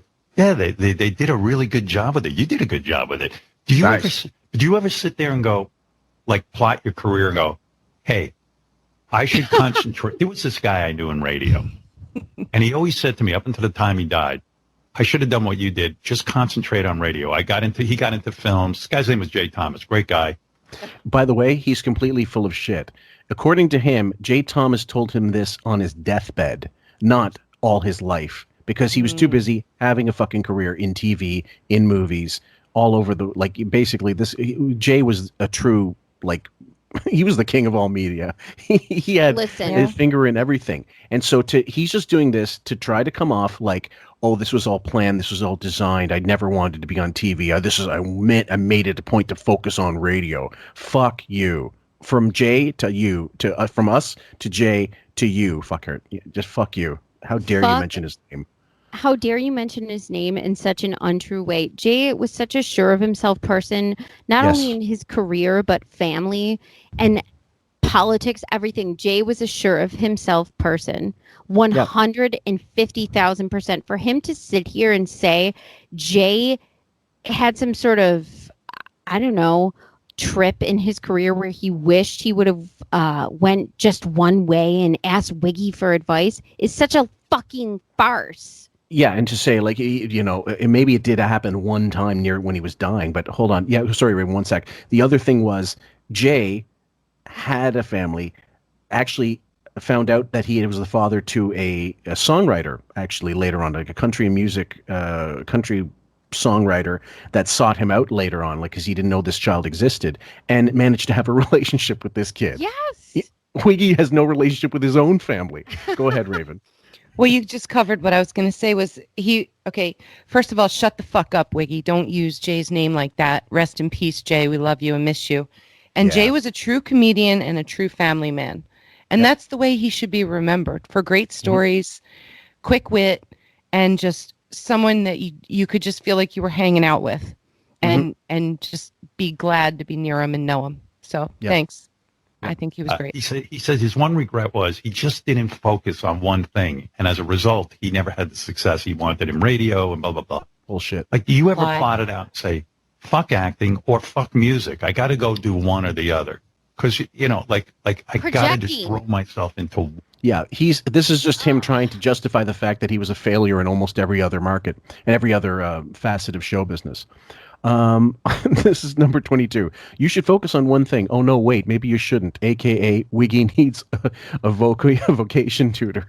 Who else looks at you? Why people say to you, hey. Everybody. Look, as soon as I do a movie, everyone's like, oh, you stopped doing music? What are you, an actor now? And then I'll like, you know, then I'll do music. And then people are like, oh, would you stop acting? One and done, huh? Like, it's just like, you know, like there's nothing I'm ever, then I make a pop punk record like the album that I have coming out now. And everyone's like, you switch genres. It's like, I mean, to me, I just added on some multiple things I've already done anyway. But sure, I mean, like, what a narrow-minded way to look at things. But so he's actually he's saying fuck you to Wig, basically, who's not getting the answer he wants once again. He sounds mature. Is he 30?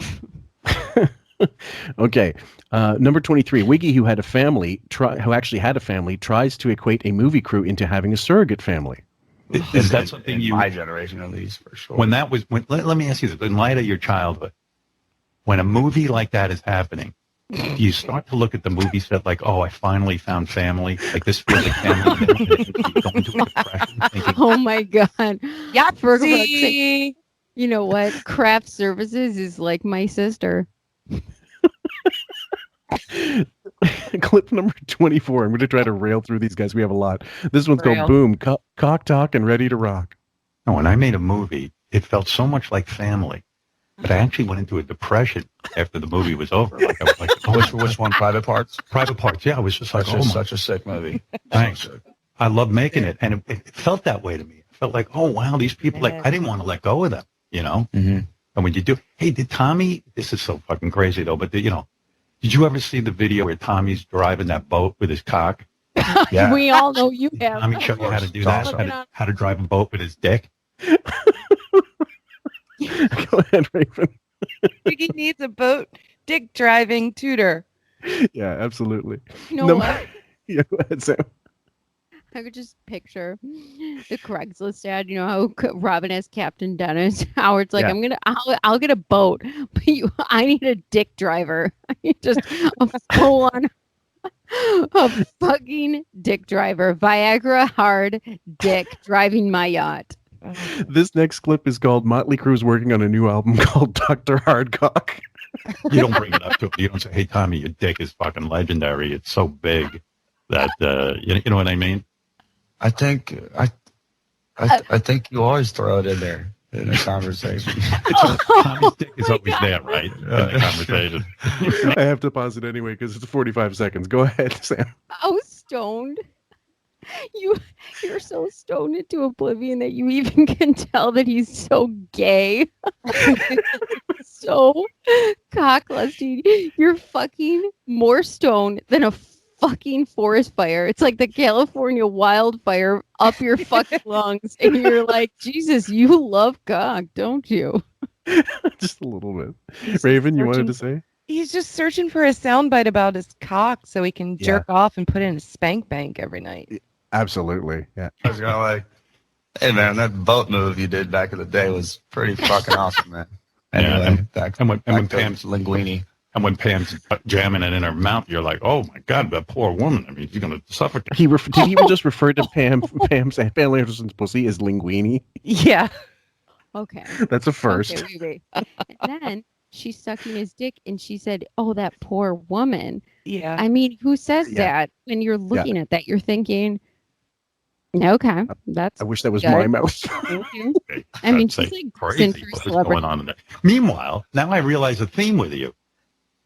All these people you admire have big penises. Pete's legendary. Pete Davidson. He's got big dick energy, you know. He told me that. What? He told me that. You don't bring it up to him. You don't say, sorry, what's that? What's that?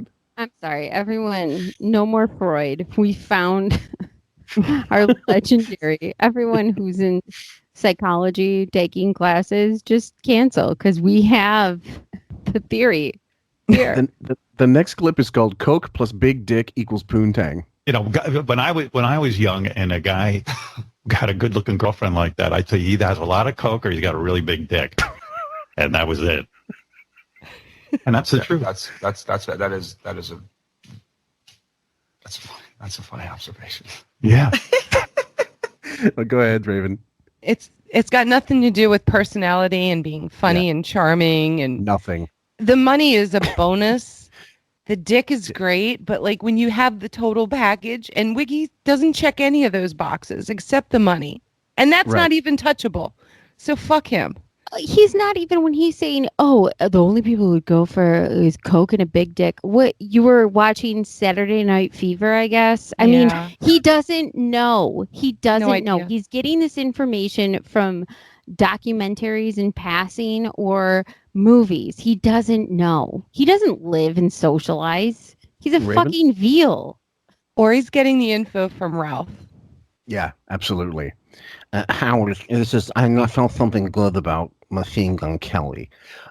This is Jay and Silent Manatee inquire about Kelly's stash. What kind of weed are you smoking, by the way? You're making it look very attractive. You know what I mean? Like, looks like you're having a party. Fuck's sake. It's a short clip. The next one, Howard trying to maintain the fiction that he was a big pothead as of recently. I agree with you because, in a way, the weed industry destroyed weed for me. When I was young and smoked weed, I would get intense paranoia. Now I can't handle it. They fucked me up. I mean, there's no such thing as normal weed anymore. Everything is super weed. He said, it fucked me up when I was younger. He hasn't smoked a joint since, I don't know, the Carter administration. Since his piano teacher committed suicide. Yeah, exactly. So, horseshit. This is where I like to post my gif of fuck my life. Absolutely, yeah. And this one, I laughed when I was typing it out. I'm sorry. Wiggy worried if weed will destroy Machine Gun Kelly's process. Well, do you ever worry that it dulls your process? That's what I'm saying. Like, could it fuck you up to the point where it could... It's like he's interviewing Sylvia Plath or somebody. Oh, sweet Jesus, help us. Get these over with quick. I got to, yeah. Kind of... I mean, I'm 10 years into my career, and this is the most people that even paid attention to my career in 10 years. Okay, this next clip, guys, I called it "Rebel Rebel" with far too many pauses. Do you think you have a death wish? I do now. I would drink. I don't fight it, you know. It's definitely like nothing you're afraid of. Wow. I am afraid of. I am lately, actually. I have things to live for. It's like Dead Air Kelly. Oh my God. I can't survive. Okay, let's keep going. Wiggy needed parenting. Wiggy needed a parenting tutor and still sucks dick as a father. You know, if you think about it, yeah, you talk about your daughter too. That's another reason to go into therapy. That's why I did it for my kids, because I didn't know how to be a good parent. How would I know based on the way I was brought up? So you have a much more intense story than even I do. So I said, let me go get some lessons on how to be a better parent. Lessons, tutors. Tutors. This guy's parents left for Africa and Germany, Kuwait, and Egypt. And Howard's parents lived in one home with him and supported him, paid for college and a car. And only moved to protect their little fucking king baby. I communicate. He went on Who Knows Howard Best. And he said his best time in his life was at camp. Not when any of his kids were born. Okay. Because how do you learn that? Especially you. Your mother leaves you. Your father essentially isn't there for you. How could you know how to handle a kid and really understand parenting. You know what I mean? If that's a good motivation, you know, if you ask me. Machine Gun Kelly now cocking a 45 and holding it to his head. Raven's finger suicidal. I'm dying. Go ahead, Raven. There's no gifts here, and I'm silently like shooting myself in both sides of the head, down my mouth. I just dancing along, you know. I'll be honest. I went back and re-listened to some of this just to make comments in our thread about how many ideas were shot down and how many things Wiggy was told no on. Yeah. So this is in my head. It's terrible, and when I listen to it for the third time, it's just torture right about now after 2 hours. The next clip is the Raven already gave it to you. Therapy is pussy shit. Plus, asking Machine Gun Kelly to consider therapy on an intellectual level. Yes. Yeah. But you know, these talks are talks normally that I feel like people's like, you know, parents like have with them, or like people, you know, like give guidance to. I'm kind of just I'm kind of learning as I go. You know what I mean? I don't really have like. Does he know he has 3 kids? Does he even know he's a grandfather? He won't admit to. No, didn't you hear his friend? His friend became a grandfather. His friend had a child. His friend had a baby. Yeah. Like, I mean, you know, for example, this is the first or second time that anyone's ever really. Sorry. Does he know that Bianca taught him how to love? Yeah. Kind of, you know, throwing therapy like as a suggestion, or, you know, like where I'm from, you're kind of just like, I mean, especially like that, you know, Cleveland, you're not really ever looking at people and being like, you know, you should go to rehab, or like you should go to therapy. You're just kind of in the streets, and that's just what it is. Like, you don't really ever think about it. Like, you look at that as kind of like some pussy shit. Right. We're not laughing at you, Machine Gun Kelly. We're laughing near you. I'm not laughing at him. I'm laughing at Howard, who he's been doing this pussy shit for 20 years and is ending up basically trans in the basement. Okay, so here we go. And we're not talking about the Neil Young album either. You know, when you're growing up where I was at. So it's me too. It's not like people are like, yeah, man, go to therapy. Everyone's kind of just like, man, figure it out. You'll be all right. Yeah, you know what? Everybody did that with me too, and I was doing that shit. I was like, you know what? I know everything, all right? You know, I got this together. It's, you know, I know how to parent. I know how to do this. Everything's fine. I know how to do it. I left my kids and my wife. Go ahead. Oh yeah, everyone just left him on his own. He couldn't have had more of a team surrounding him his entire life if he tried. He literally had not only a professional team. Yeah. He had an army around him his entire young adult life to mid-adult life to old age surrounding him. Yep. And then you realize everything isn't fine. You know, how could it be? You really look at it intellectually, you know? Yeah. Yeah. I really wish you guys could read this one, because I don't know if I'll do it justice, but number 33. So Ticket to My Downfall is a song about selling tickets to your downfall. You know, you know, this whole move from like rap to rock. Oh, but here was my point about the title track. But, you know, like the drums? Tickets to My Downfall. Hold on. It's like what you're saying is, everyone's waiting for me to fuck up. Everyone's waiting for me to screw up. Maybe everyone's waiting for me to kill myself or something, and they're all just watching. It's like I should sell tickets to it. That's exactly what I'm saying. It's the best like explanation of it. Since I've tried to explain it a million times myself, that is exactly what the title means. And isn't that a shitty feeling inside, that you view humanity as people who are waiting for you to fuck up? Okay. Go ahead. Yes, Sam, quickly. Brilliant. You figured it out from a stoner who's fucking more high than fucking Garcia. Congrats. He's an 80. If Wiggy's a 79.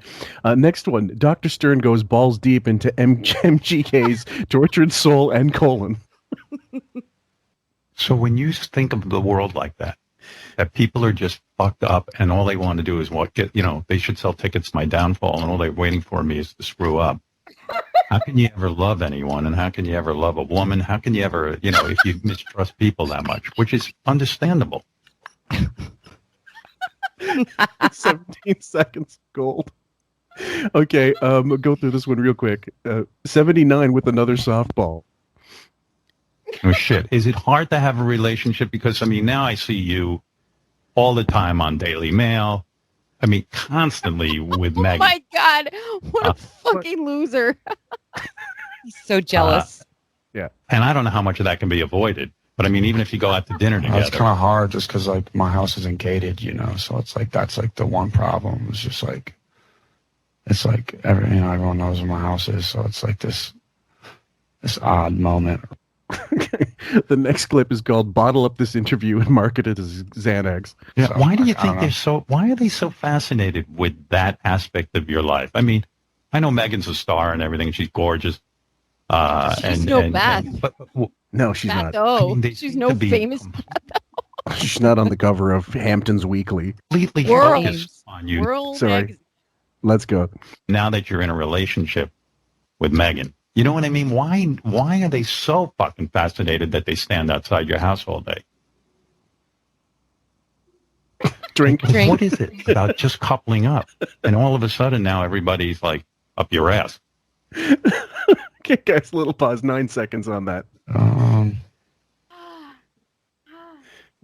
Drink again. Just did. I don't know, man. Weird. Okay. This one. Okay, let's see if I got this one. This is a little too long. We'll also just hold on for a second. Let me get this through. That's a fucking understatement. So, guys, we're really sorry. Raven has to drop out of this for momentarily. But thank you so much for joining us on this one. She killed herself with a finger gun. Well, I love hanging out with you guys, and I love our group of chatters. I love our posters. So bye for now. Terrible error. Sorry. Bye for now, guys. Love you all. This is so much fun. Hope you enjoy it. I'll see y'all soon. Cheers, Raven. Thank you so much for joining. We'll continue on, unfortunately, without Raven, but we're really trying to plug this together in one shot. Wait, these clips that you titled are hilarious. I'm so missing out on just, loving these. I would send you next time what I'll do is I'll print out the list of the names, and that way you can just read them. It'll be easier for you to see. Oh, it'll be the best of. Copious amounts of wig hypocrisy regarding Eminem MGK feud. Well, with Eminem, it's like, I think like some guys just have to be at war a lot. I mean, tell me if I got this right. Let me clear this up. All you did was say you thought his daughter, and not disrespectfully, you thought his daughter was hot as fuck, meaning she was a good-looking girl. You weren't saying I want to fuck her. You weren't saying I want to disrespect her. You said Eminem's, you saw a picture, I guess, of Eminem's daughter and said, wow, she's really hot as fuck. And you loved Eminem. You weren't doing it to hurt him. Yeah, go ahead, Sam. I just picture Wiggy with like West Coast, like his fucking hands in the air. The West Coast where you like do the middle fingers and the fourth finger and like the West Coast. It's like Suge Knight and the BET Awards. And basically Wig looks just like Snoop during that time period. So he just... Snoop in whiteface. Yeah, 8 Trey Gangsters, Pueblo. Y'all in the house. He's just trying to create some non-feud between punk rap fucking potheads. Yeah, and I mean, actually, if you listen to it, he is much of a douchebag as he sounds. He actually saying like, "Look, I don't know what exactly went on, and he was trying to, I'm not trying to start a feud. I never tried to, do anything wrong." He sounds legitimately contrite. He doesn't sound like he was, making a calculated, like Biggie versus Tupac type of thing, or East Coast versus West Coast. Yeah, no one's gonna die in a SUV on Las Vegas. Vegas, you know what I mean? Exactly. We all know how hot the Cleveland, Michigan feud was. Or to disrespect his daughter. Do I have that right, or am I missing this whole thing? I mean, I don't really, at this point believe in bringing anyone other than just he and I into it. You know what I mean? So, This sounds literate. You think he's got a lot of overdue charges at the library? He's a really good orator. Sir, can you bring back Tropic of Cancer tomorrow? But it's like, it's weird. It's just weird, dog. I'm like, if you couldn't fucking pay me to care about this issue. Really? I mean, No, I just you know what? don't care. I could bullshit you. So he's desperately trying to make this, again, it's a soundbite. If Raven, she didn't bring her list, she didn't leave her list actually, but this would have been one of those, let's get some clickbait. But at this point, Sam, because he's let this fucking interview go for 2 hours, which he does, what does he care about clickbait, especially if he's not getting a contract in? He doesn't know what he's doing. And he doesn't know. He's just, it's really, Howard's like Amelia Bedelia. He's just like walking. Right? No, He is like the Amelia Bedelia of interviews. Oh, wow. That takes me way back. And I've been in a million feuds in my career. I don't know how much you know about me, but you talk about. Does that make Bowie curious, George? Like the literal, you know what I mean? When somebody says something and then she just does it, like let's make dates, and she like she cuts up a calendar and puts it into a pie. Yeah.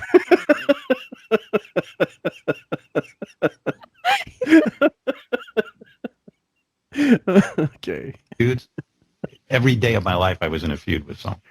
Sometimes I'd be in a feud with someone, and I didn't even know why I was feuding with them. Like, I just was angry and I just fuck with them. Hold on, I do. You made someone commit suicide. Oh, and their wife divorced him. You had a funeral. You had a funeral for the person. You carried a corpse. You said you wanted to skull fuck their dead parent.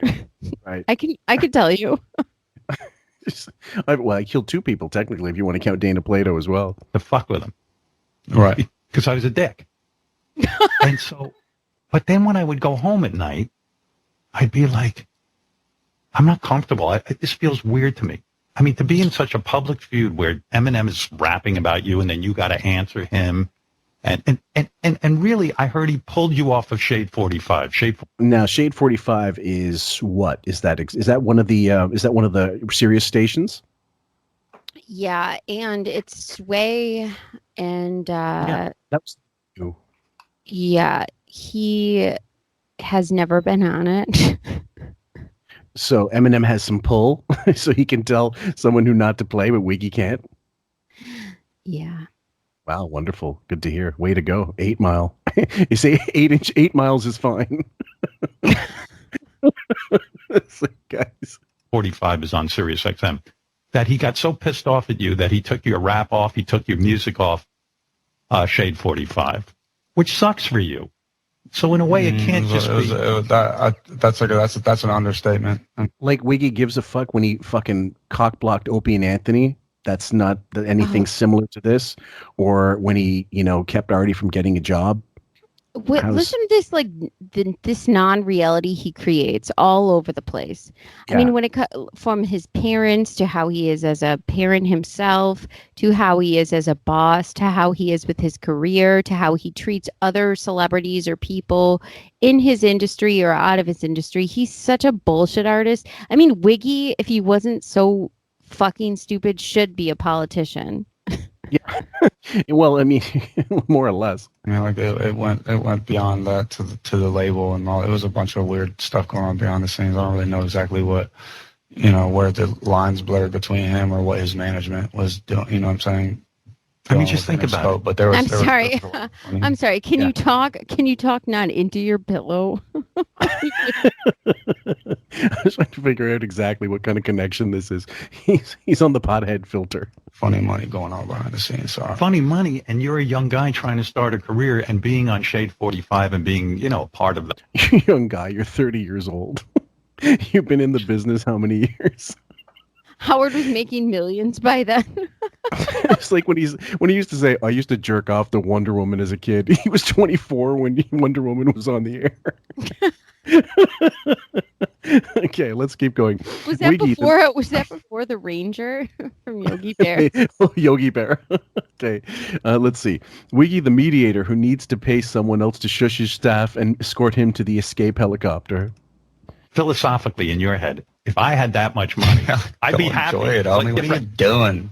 I'd be happy. What the fuck is he talking about? He has more than his money. He has more money than he'll ever know and he'll ever need. And he's going on about with your money, what do you care about a feud?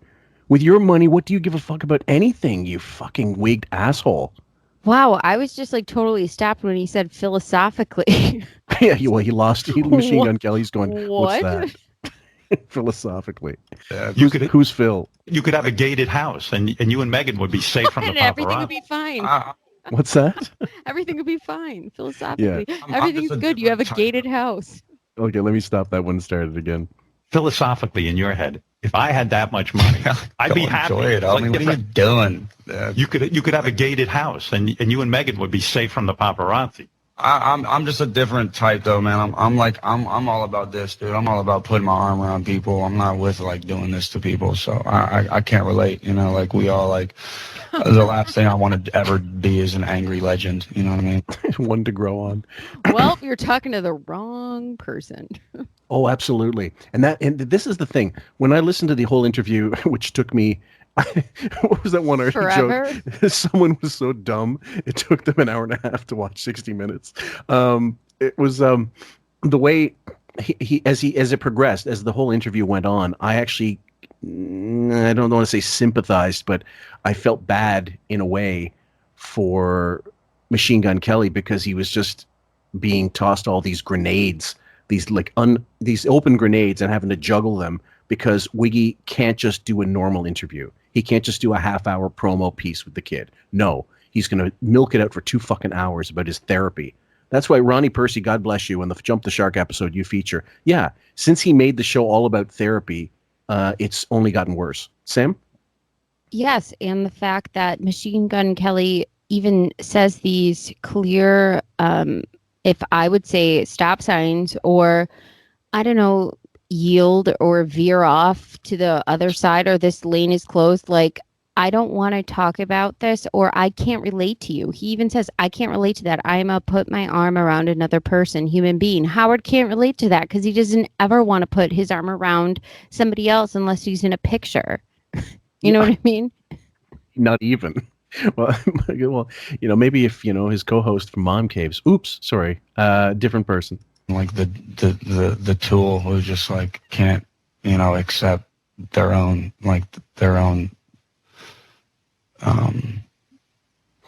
Maybe he's jealous of you. You ever think of this? Of course. You solved it. Good job, Sherlock. Fucking asshole. That is what it is. Like, do you think your youth and the fact that you're kind of up and coming, maybe there is envy there? What else would fuel this thing? Yeah, so I mean, there's like a respect thing in it, like regardless if any of us will say it, Yeah, Sam. If Nancy Drew stumbled across a fucking mushroom field and poppies, she would have had a better response to this. Yeah. It's so ridiculous how he comes up with this. Yeah, don't you think he's jealous? I mean, that's why it's just like, I'm not going to sit here in front of the guy like he's not talented. Right.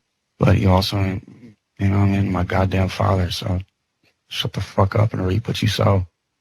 And you know what's so sad in this? You two guys have more in common. His upbringing is completely fucked up. Your upbringing is fucked up. You two guys, if you got in a room together, I'd say, listen, you two. Look at this guy cannot even get his own life in order. His wife hates him. His staff hate him. His ex-wife hates him. His daughters hate him. His grandchild, who doesn't speak yet, but will grow to hate him if he survives that long. Everybody fucking hates him, and he's going to mediate anything. Fuck off.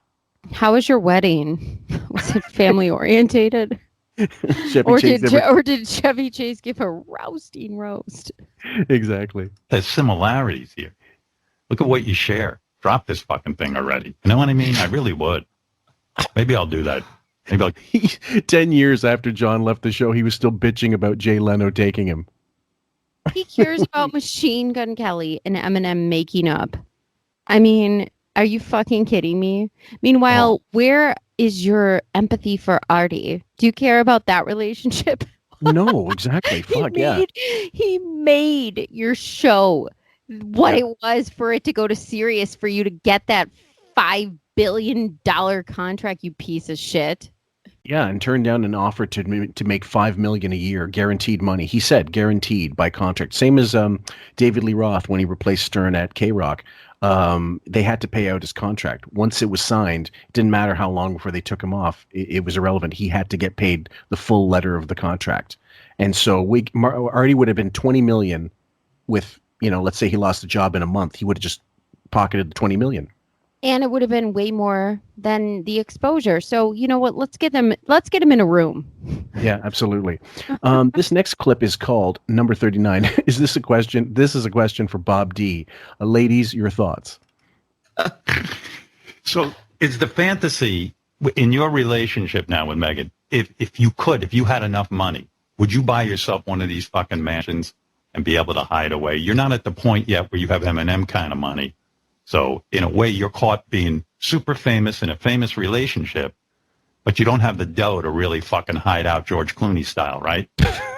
Well, okay. George Clooney, by the way, is pointed out for having a beard, which is weird. Yeah, absolutely. He's on the beard Twitter thing. Yep. But this is also extremely, I don't know, odd and antisocial. Yes, of course. Like, you need to have this gated community. By the way, I made this I made this clip that I'm going to play for you right now. Guys, I just wanted to play this little bit of visual. I don't normally do this, but for a breakdown. But this is a clip from SCTV that I just edited out all the money comments, which is a show called Money Talks. Eugene Levy just asked about money. And this is what Wiggy sounds like. Big house you got here. How much would a place like this cost? $500,000. So $500,000 times 10 would be $5 million. Is it very difficult to become rich? He's very much like Wiggy with the math too. I'm sorry. I mean, were you rich when you were my age, or when did you become rich? Are servants expensive? Like, what would you pay that guy? How much would a pool like this cost? Are your neighbors rich? How do you buy into something? Do you use your own money, or do you have to take a loan from the bank? Do you buy into something? Do you know, is there a cheaper one that someone like me could buy into, for instance? Like, would you the richest women in America? Yes. Like, how do you start a magazine? Like, do you just use your own money, or do you get a publishing place to do it, or how, like, if I wanted to start one, like, how do you do it? I guess I don't know. Is this place very expensive? Like, how much at a place like this? How much does a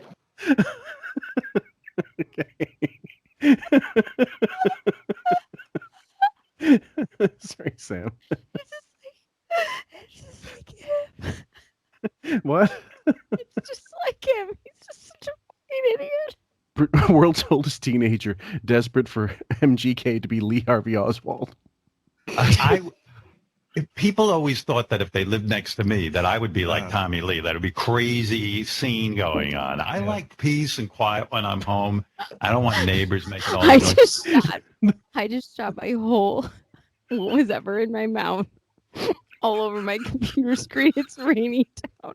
They thought They thought this guy that hired a magician for his New Year's Eve party would be Tommy Lee. God. You thought Do you need a break? You thought someone who needed a shusher would be like Tommy Lee. Oh God! So all these dudes build motorcycles in your garage, and they use it like a mechanic shop. Yeah. But you like that because, again, it's a sense of family. It brings you that joy of having a family. That's what I mean.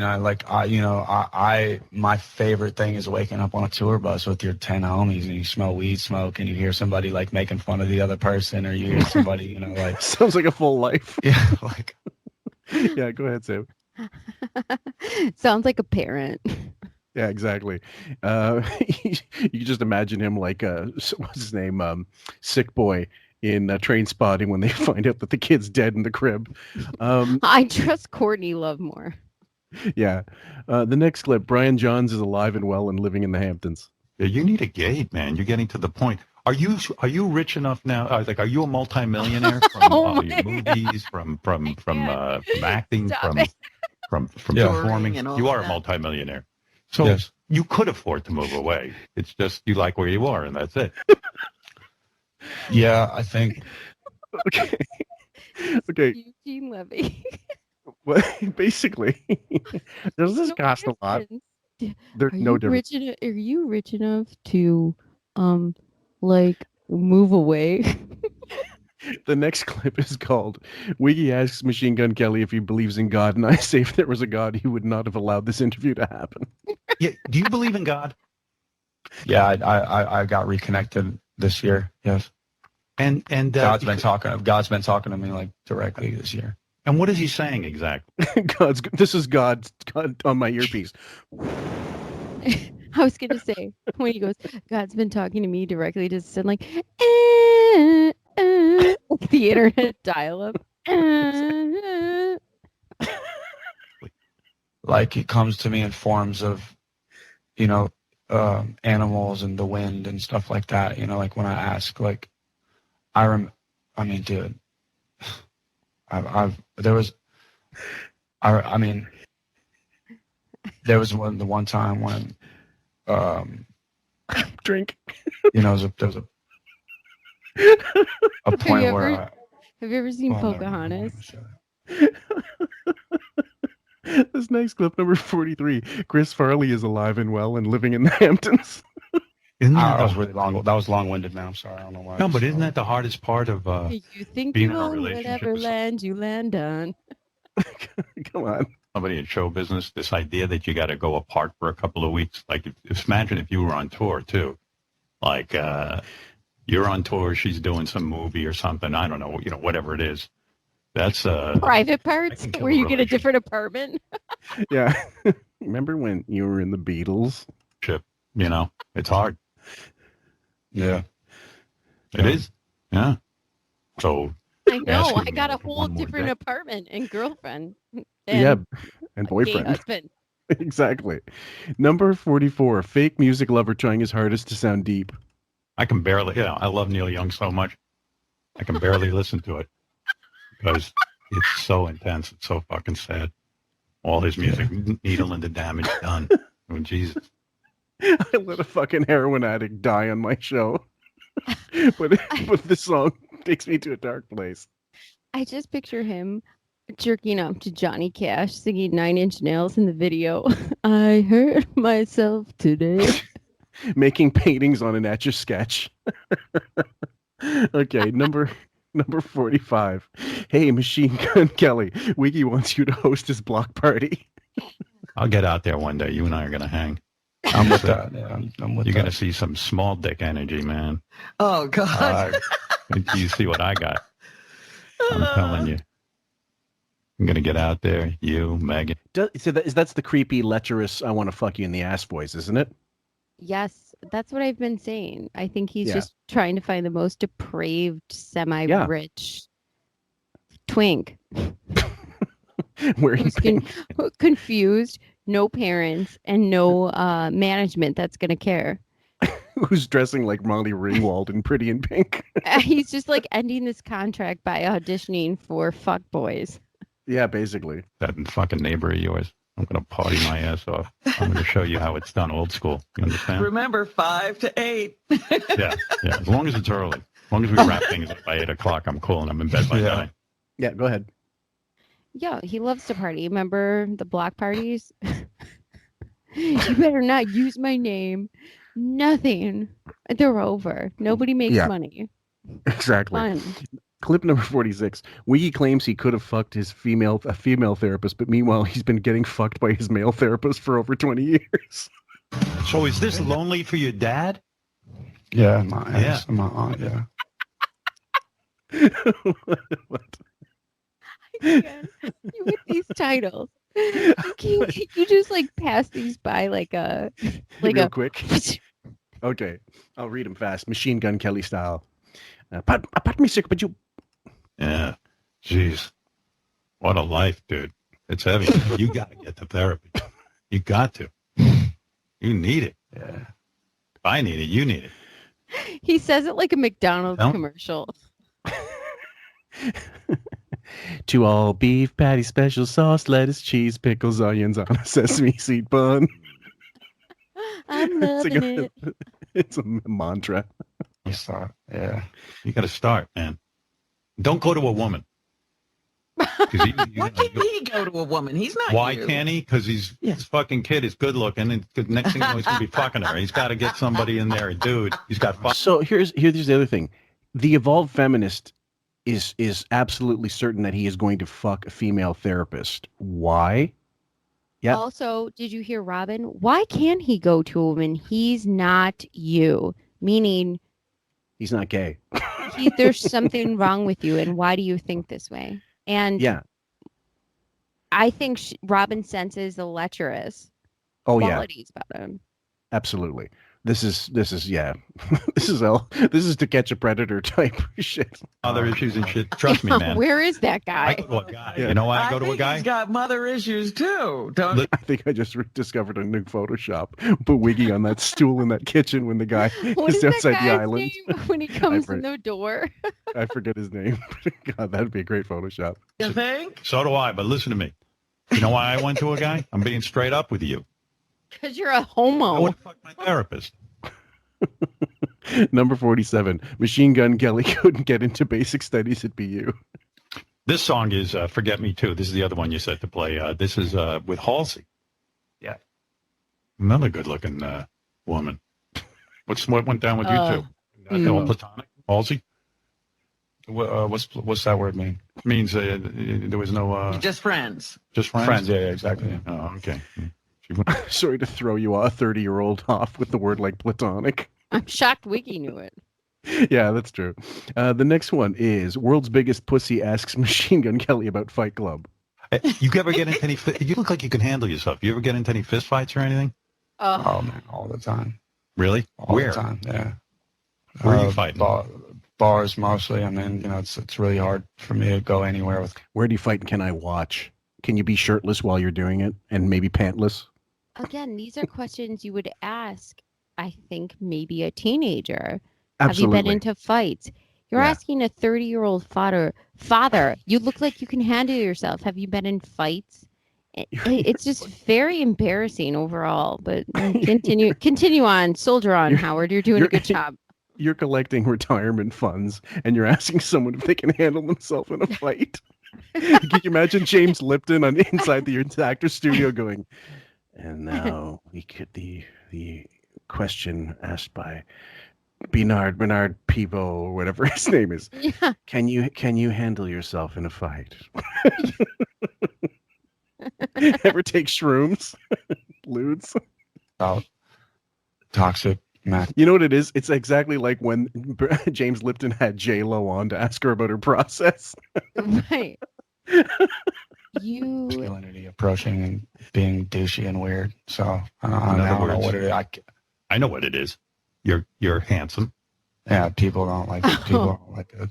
Like, you know, bingo. I wouldn't call me that, but people don't like that. Yeah, they don't like that you're good. And so some douchebag will walk up to you at a bar and go, "Hey, Machine Gun, go fuck yourself." Yeah, every time. Every single time. Okay. Call number. We're almost done. The last two clips. This one is called. Sorry. Can you just fucking kill me? The second last one. Call the therapist quick. Howie thinks all fighters want to fuck and suck Machine Gun Kelly's dick. I'm shocked. Jealous. Yeah. Jealous, dude. Yeah, man. I mean, yeah. You're fucking dating Megan, and you're a rock and roll guy. You got the hair. You got the fucking look. Doesn't he sound like he's got one hand on his fucking dick, just with the Jergens out? Hey, Megan, and you got a rock and roll guy, and like Silence of the Lambs. Look at the blood. Multiple MIGs. That's we keep coming back to Silence of the Lambs, but like God, that must be like the patron. That's like the Holy Bible, the Holy Grail for, quite frankly, because we use so much of that. But it is true. It is some kind of creepy, pervy, fucking psychiatric hospital question that he asks them in these instances. And he asks them stuff, and how annoying is the girl in this, to the point where she's so annoying to him that she takes him out of it. So it pisses him off when the guy gets out of his fantasy. So when Howard's saying, because you're like the hot guy, and you're like, and then he's like, I don't get it. You're with Megan. God damn it. It's like the girl who's like, just I'll give you whatever money you want. Yeah, what's with the vagina? The tattoos. Guy probably wanted to sleep with you. Trust me on that. I'm telling you. Probably want to suck your dick is what's going on, and he's all angry about it. Trust me on that. Am I right or am I wrong? Just put the lotion in the basket. Put the lotion in the basket. Well, Deborah, one of our listeners, believes that he's not gay, but I'm submitting this. Submitting this as evidence A, Your Honor. I'd like to submit this to Deborah, one of our listeners, as Exhibit A through Z. Even though we got shitloads of it, but I don't understand the correlation. Guys that want to fight you want to suck and fuck you. I'm sorry. I don't belong to this fight club. Like, this is Cobra Gay. Bitch slap club. Unfortunately, I don't think you're wrong. It's just And you fucked the guy up? I mean, like you punched him in the face and everything? I watch Harry Potter when it's cold outside. Understood. I don't get the reference. Can you explain that to me? I never read the books. I watch Harry Potter when it's cold outside. Okay, I guess that's like a good fall movie. I was that kid who stood out line in bookstores. I loved Harry Potter, obsessed with the series. Okay. I get why Harry Potter the movie, to watch it when it's cold, makes sense, because it's like a back to school kind of movie, even in the wizarding world. But when he says I understand, he doesn't. He never watched Harry Potter. He doesn't get it. He doesn't know what Gryffindor is. But I'm admitting I don't understand what it means. Like, there's not a fucking chance. Okay. Very heavy. I understand. No, you don't. What does that mean? That means he understands something. He understands something, or he's pretending to, and he's saying, see, I understand. Look at you. Right. And if Machine Gun Kelly asked him, so what did I just say? Explain it to me. He'd be stuck. Where's your lotion? You fucked that guy up. I wish I could fuck someone up. Every fight I get in, I lose. I got to get out there and fight with you. You know, we got to go to a bar together and beat up some fuckers. I mean, you'll beat them up and I'll stand there. How desperate does he sound in these interviews when he gets like this? Is it just my imagination? Could you imagine Frank Sinatra at the end of his life? And he was like in his 80s. But let's say he was in his 70s. Yeah. And he goes, listen, Tupac, I got to get out there with you. We just got to go beat the people up in some bars. Well, yeah. Or, you know what I mean? Like, what the fuck? Michael Bublé. Dean Martin calls him up at the end of his life and says, Michael Bublé, we got to get out there. We got to beat some people up. Beat some fuckers up, yeah. Star fucking. No, last clip. Star fucking is embarrassing at any age. You made me a fan. You know, I was all set to fucking throw down with you. And Did I need more than 5 seconds to get Sam going? I guarantee he read somewhere that this guy's a Pustara, and that's why he liked him. Had nothing to do with the music, because he hates music, and of any kind, and had nothing to do with, you know, any connection to. Oh, it might have a little star fucking connection there if the kid's in the business, but ultimately the Pete Davidson thing, because that's one thing he clued into right away. Pete Davidson, SNL. There's always a connective tissue. Like, I got to star fuck somehow. There's, even if it's peripherally, if I can get in somewhere, even though he's already in with SNL now with this generation of assholes that are on the show or were. He needed that big dick energy. Yeah. Beef with you because you're he good wanted looking. to fight with you. I wanted to fight with you. And then I heard the music. I went, I like this guy. And I had to tell my audience I like this guy. I understand these guys who want to fight with you. I'm angry with you. And then I became a fan. So that's how it happens, man. Now we're bros. So that's it. Now we're bros. I'll be out there. Jesus Christ. With you. Listen, I want to see those fucking ghosts. I want to see what's going on with your neighbors. I want to hang in that garage with those motorcycles to see what's doing. So we just heard from a guy the day before saying, "I don't want to hang out with people. I don't want to, be part of your project. Don't call me. Don't bother me." And here he is telling a guest the very 24 hours later, "I want to hang with you. I want to go to the hospital." Now, basically, what he's saying is, "I want you to suck my dick." All of a sudden, it's an episode of Are You Afraid of the Dark?